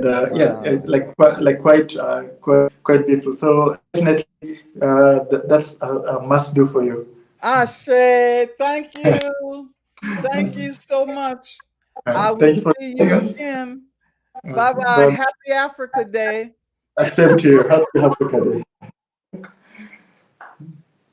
That was very wonderful, and that's what we love to see.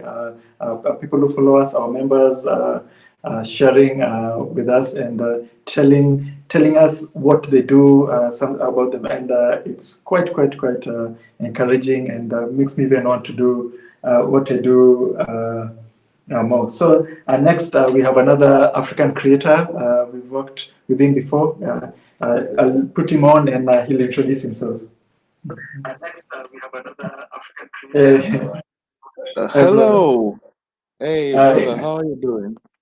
I'm doing quite well. Today's a good day. Happy Africa Day. We got our 1 million. Happy Africa Day, and congratulations for 1 million. Thank you. We got the 1 million plaque. It's like it's on the heavy side. So today has been a quite a fun day. We've talked with many creators, many from starting from game creators to publishers to video makers to like philanthropists to radio presenters, and I think you'll close out the stream with us. And first, you can tell people who you are and where they can find you. Oh yeah, thank you very much. My name is Michael, and I host the channel Civics Africa YouTube channel. And I think finally I can say I am Pan-Africanist. Yay!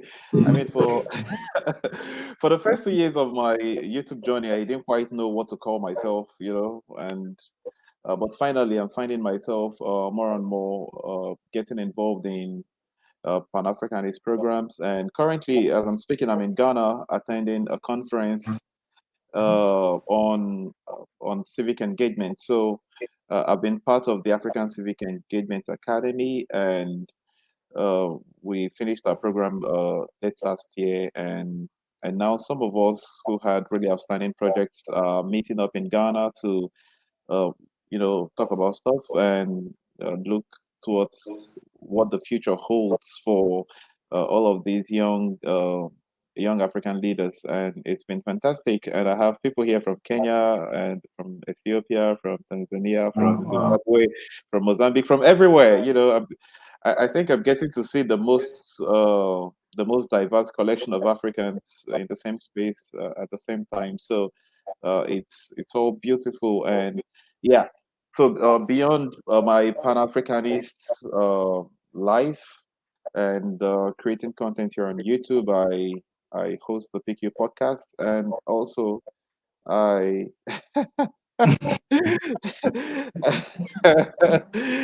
oh my God, Akin, I'm Nigerian, so Ghana Jollof is rubbish. Ghana Jollof is absolute rubbish. My People Ghanaian just friends here can starting agree. goals. People are here just starting goals. Yeah, we've had that argument for 2 straight days now. We argued about jollof yesterday, and we argued about jollof today. But the only reason I'm comfortable doing these arguments is because I think it's a marketing strategy, right? So Yeah. if you're not Nigerian and you're not Ghanaian, then you have to try both to find out who's the Yes, better. definitely. So, but as far as I'm Nigerian, Ghana jollof is rubbish, absolute rubbish. And probably as long as people are talking about an African meal, Yeah. it's better than anything else. So Yeah, absolutely. So, well, so that's basically it. I do a bunch of other stuff, but I think we keep improving. I met someone recently who inspired me to keep learning, and he said he would keep learning new things until the day he dies. And I think that's a philosophy I'm willing to take on for myself, because meeting more Africans, I'm learning so much about African history, about the African lifestyle, about everything. And sometimes a little travel will change your perspective about stories you've known all your life. And sorry, I just feel moved to tell this story every time I can. So last month, I think, yeah, that was last month, I traveled to Cross River in Nigeria. And I think I'd been to Cross River before, but I went to the cattle ranch at Obudu. But this time we're in the city, and one of the places wanted to visit was the Mary Slessor Island. Now, it's a small island that is uninhabited, but the story has it that Mary Slessor used to live there when she was alive, probably 100 years ago. Now, the story I grew up hearing was that Mary Slessor was a European evangelist or something, a missionary who stopped the killing of twins in Nigeria. Now, on visiting the island and getting to meet the few inhabitants there, and then they told us their version of the story, and it's very different from what we read in school. Because it turns out Mary Slessor did not stop the killing of twins. She contributed, but it wasn't her effort solely. And in fact, this is the story we heard. There was a king from that area. And the history of killing of twins is this: when women had twins, because there was an advanced healthcare and all that, a lot of times the women died. So in those communities, a child who kills its mother is considered to be evil. And so most times those kids were thrown into the evil forest where they were believed to belong. And so eventually it became a practice that once a woman has a set of twins, it was bad omen. And that continued until a certain king had a set of twins, two boys. And he did not want his boys to die. So he chose to keep his boys. But then he got Mary Slessor to take the boys away to the island and live with them there. And she raised the boys on that island. And their descendants are today like very top people in the state, having political power and all that. And the thing is, when the king took the boy, gave to Mary Slessor and said, "Okay, the Igbo woman has taken my children," and so they created a back door to escape killing children of the influential until it became a practice. So once your wife had twins, you give the twins to Mary Slessor and say, "The missionaries have taken the babies. It's fine." But today, only Mary Slessor is giving credit for stopping that, and then we forget that for uh, a practice like that to stop the policy changed, the tradition changed, a lot of things changed, and that's not something a foreigner could have done. That's not something Mary Slessor could have done. It's something only someone who had power could have done. And when the story is told this way, you see it's more complete, it's more meaningful, and we can actually appreciate what has happened and people's contributions that's against the tokenistic story we heard that a foreigner came from Europe and came to Nigeria and changed the culture of Nigerians. Like, it's even hard for indigents to change the culture. Then how about foreigners? So the more I travel, the more I talk to people. Like now, I'm talking to people from South Sudan. I'm talking to people from Ethiopia and from Eswatini, and I'm learning so much about their cultures and about the people's way of life. And I think it's amazing. And this has been my best experience celebrating Africa Day, and I think it's been all fun for me. And thank you very much for inviting me to this live. It's been a while since we did this. Yes. And thank you for telling us that story, because like as you said, the most like amazing thing for me that always like it makes me act like a kid is like learning new things, because it always amazes me that a few minutes I didn't know about that story that you said. Now I know. The only thing I knew about Nigeria and twins is that it's the country, it's the region on the planet that has the highest rates of twins. I think it has 8 times higher than the rest of the world, and nobody knows why, right? Yes. So Yes. so that's the only thing I've known about that, and now I'm just learning new things. Right? Yes, and you see, that's the problem with the kind of generalizations we get from the rest of the world when they talk about this story. Say, okay, in Nigeria, they stopped the killing of twins, but Nigeria is such a big country, so the community you talked about is in Western Nigeria. So there are communities in Western Nigeria where like every family has a set of twins. Yes, I can't just talk about it. So the Yoruba people, they have the most twins in the world, and that's because they didn't have a culture where they killed their twin, right? And then if you travel up north, the northerners also did not have a culture where they killed their twins. This was a practice. Okay, like the story of Mary Slessor, this was happening mostly in the Cross River area, and probably not even in all the communities, in the specific community where Mary Slessor lived and worked. But then when the story is told tomorrow, you'd hear someone say, Mary Slessor stopped the killing of twins in Africa. And I'm like, that's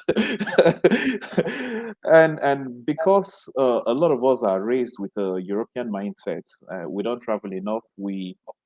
Sometimes we judge our people so poorly that we have all the stereotypes, and we're all victims of that. Yes. Fun fact, just yesterday I ran into 5 men from South Sudan who are attending this program, and then I looked at them and I was a bit disappointed. Because then when you check online, it's they are the tallest people in the world. So Yeah, I yeah, imagine yeah, they will yeah. not be 7 feet tall.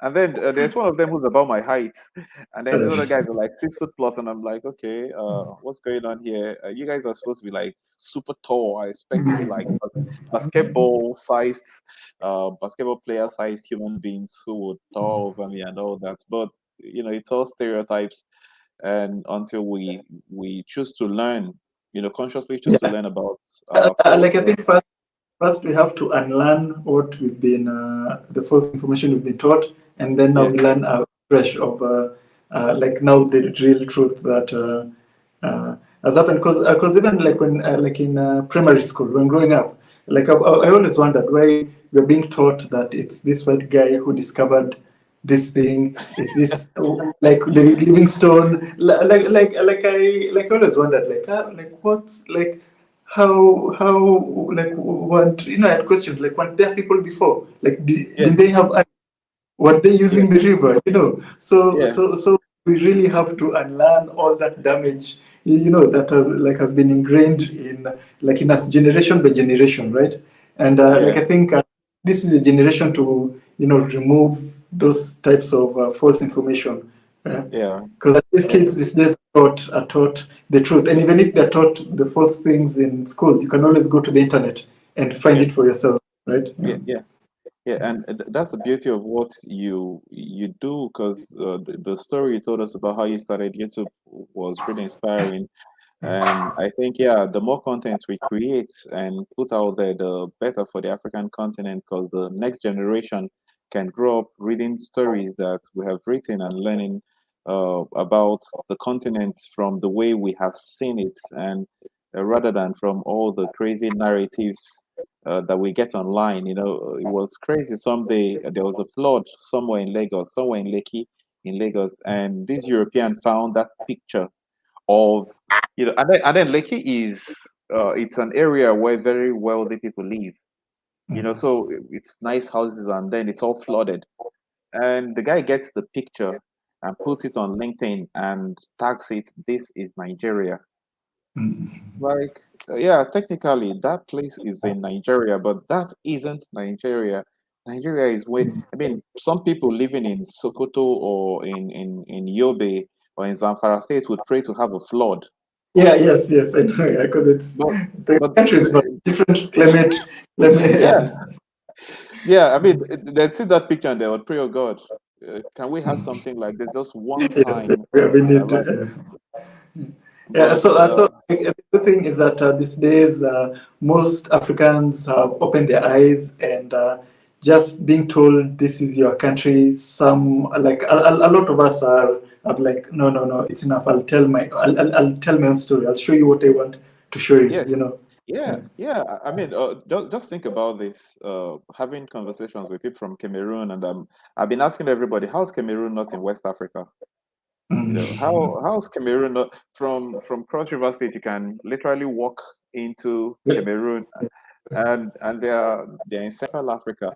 There are lots of things. And then when you speak to a Cameroonian who's from the English speaking parts, you can't differentiate them from Nigerians.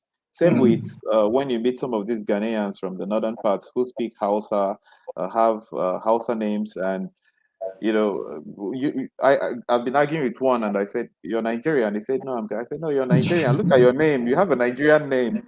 You know, because the boundaries that we have to face and the boundaries that we claim to be ours are non-existent Yeah, contraptions yeah, of the West, making us and feel they're more not. divided. Yeah.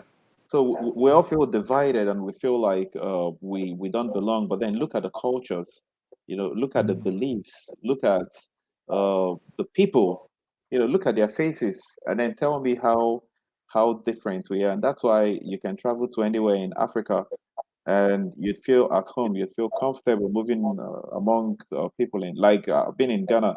If someone had snuck me into the city without taking me through the through the airport, and then I Yeah, just meet people and then we talk, I'd probably think I was still in Nigeria. So that's an experience that we're all just getting used to, and I think something I'm going to do for my kids, and something I would encourage every African to do, is travel.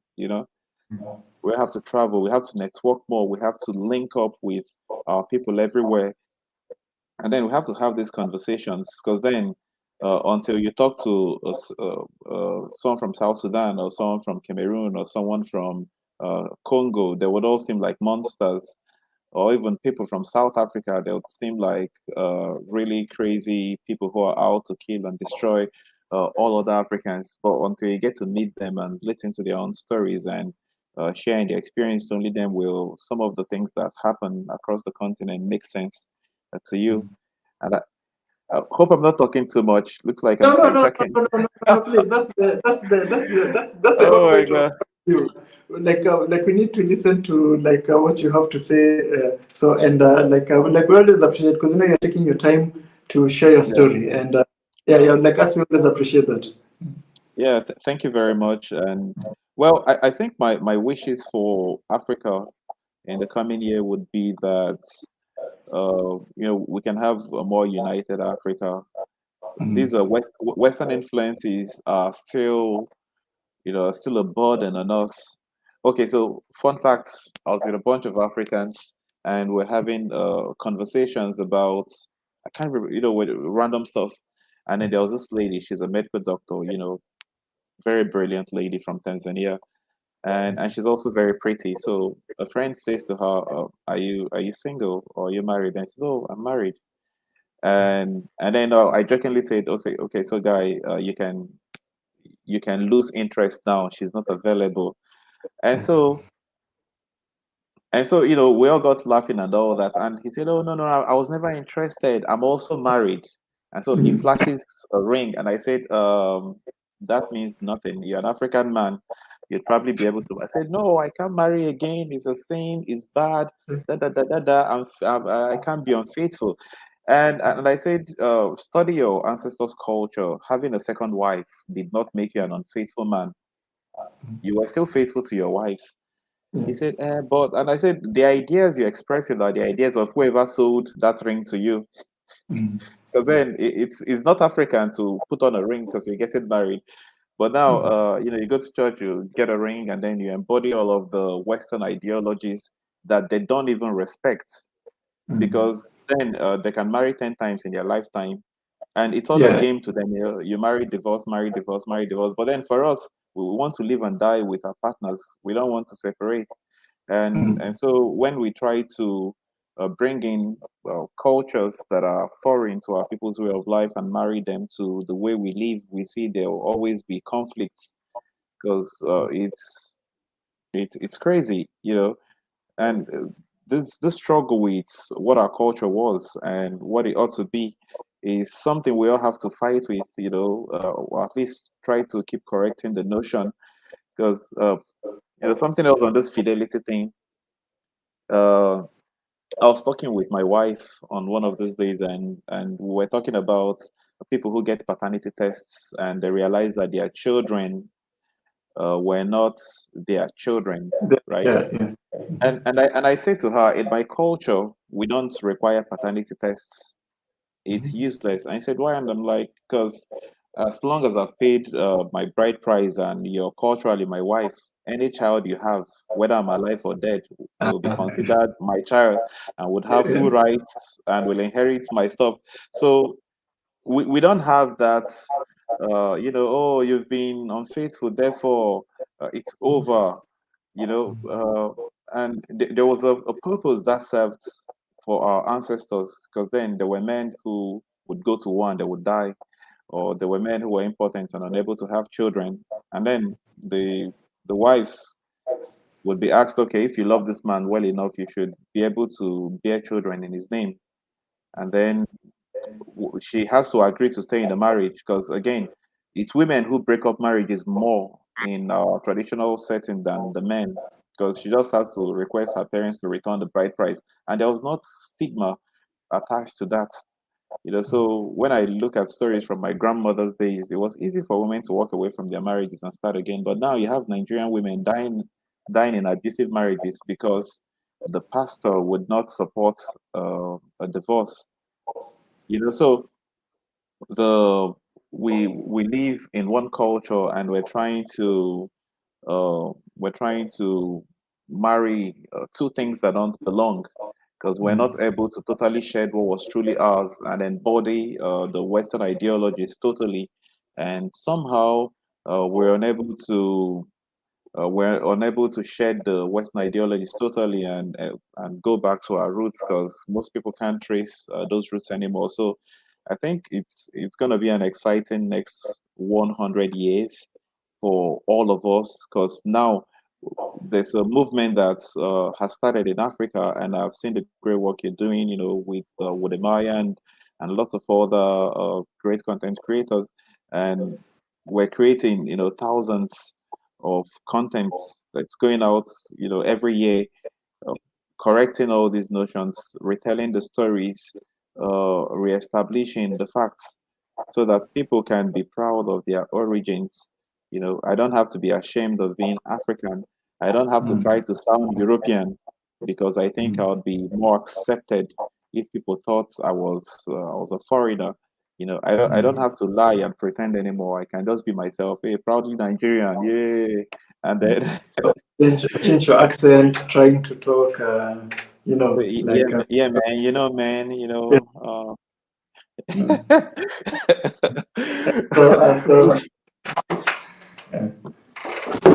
So sorry, like I dropped this. So, maybe you can tell people what like you're currently working on, or what was your last video or podcast? Oh, yeah. Well, the thing is, I started making these videos on how Igbo people get married, and I succeeded with the first one, right? And then the second one, I got all the materials ready, but for some very strange reason, it never got released.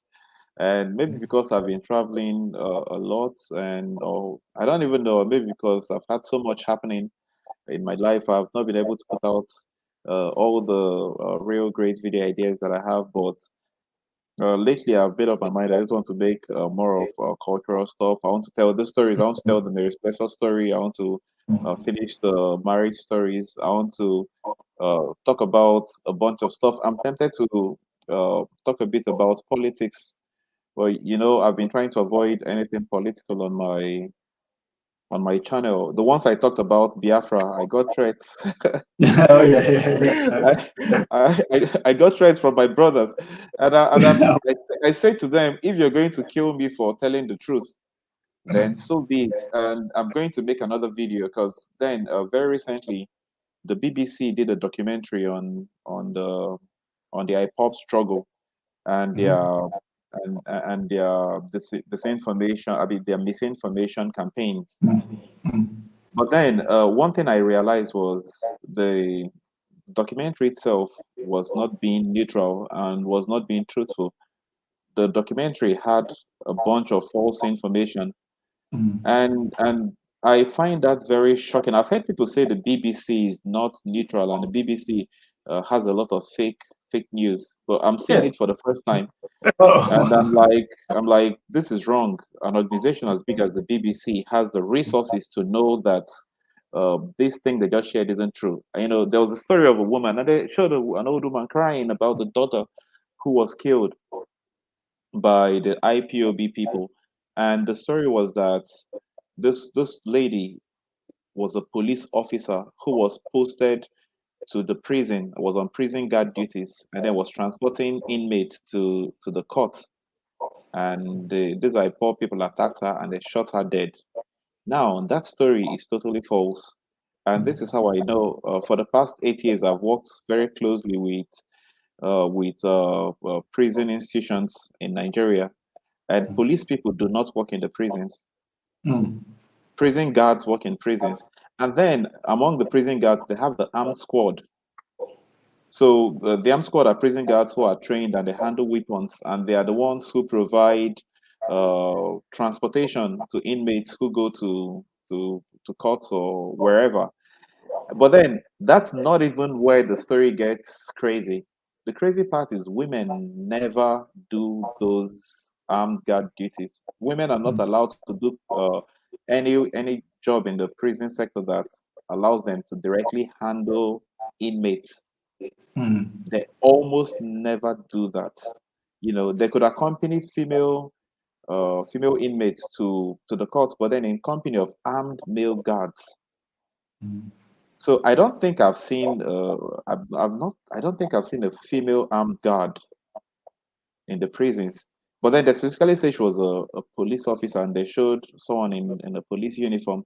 So as soon as I heard that bit, I was like, wait, this is wrong. This can be so. Maybe a police officer died, you know, but planting her in the prison and trying to make it seem as if IPOB is breaking out their members from prison custody and then killing innocent police people, that would seem strange. And then how come she was the only one killed? How can one single woman be transporting inmates to the court? You know, so who was driving the car? Yeah, I know. Like You it, know, so like it the story just did not make any sense to me, and I was like, BBC should be able to do better. And I was going to make that video specifically to let them know that I think you guys can do better, and I think it's wrong for you to, you know, you're trying to condemn misinformation, and you are peddling misinformation yourself. So I don't understand what the BBC are accused of. like it was like it's not a mistake. It's these things are done by purpose. You said BBC has a lot of resources. They can easily send 100 journalists to double check a story, but the problem is where those resources are coming from. BBC is funded by the British government, right? And if they want a certain goal, they use their tool to achieve the goal. So yeah. Just like I always tell people, when you watch these things, always take them with a huge grain of salt. You know, just yeah.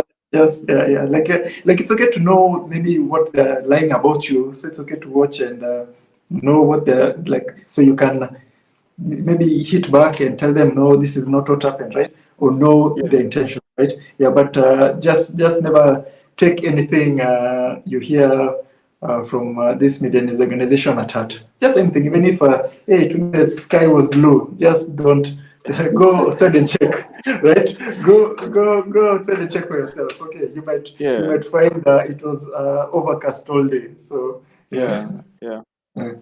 So sorry, Hello? what'd you say? Yeah. No. I'm saying with that said, like we're almost reaching the end for our stream. So like thank you and happy Africa Day. Thank you for joining us. And we need to thank you very much. Like you need to invite me to join your podcast, and we have a conversation. You also have a podcast show, and like you'll also come over and chat with us. All right, yeah, I would look forward to that. I will look forward to that. And I think one thing I'm going to do more often now is realizing that my schedule is becoming really tight and busy. I would try to do less of structured videos and maybe do more of streams, you know. So, you know, I just set up and then deliver my message and walk away. I think that might be a lot more effective for me, because if I keep waiting to create these awesome videos that I like making, then that might never really happen. So thank you very much for waking me up and bringing me back on your platform, and I'm grateful. And yes, we should hook up more. Definitely. So bye bye. So let me wind up the chat. I really appreciate your time. All right, yes, bye. So that's it today. We've gotten our plaque. Thank you so much. Thank you so much. We appreciate you guys. The stream has been amazing. Thank you to everybody who participated. Thank you to all our supporters. Thank you to all our members, channel members. Thank you to all our Patreons. Thank you to all our donors. We appreciate you guys. I can't believe there's somebody who's watched me talk for 4 hours, and like I really appreciate it. Like it's quite amazing. So with that said, 1 million. Thank you. Bye bye. And remember, Africa is watching. Bye bye.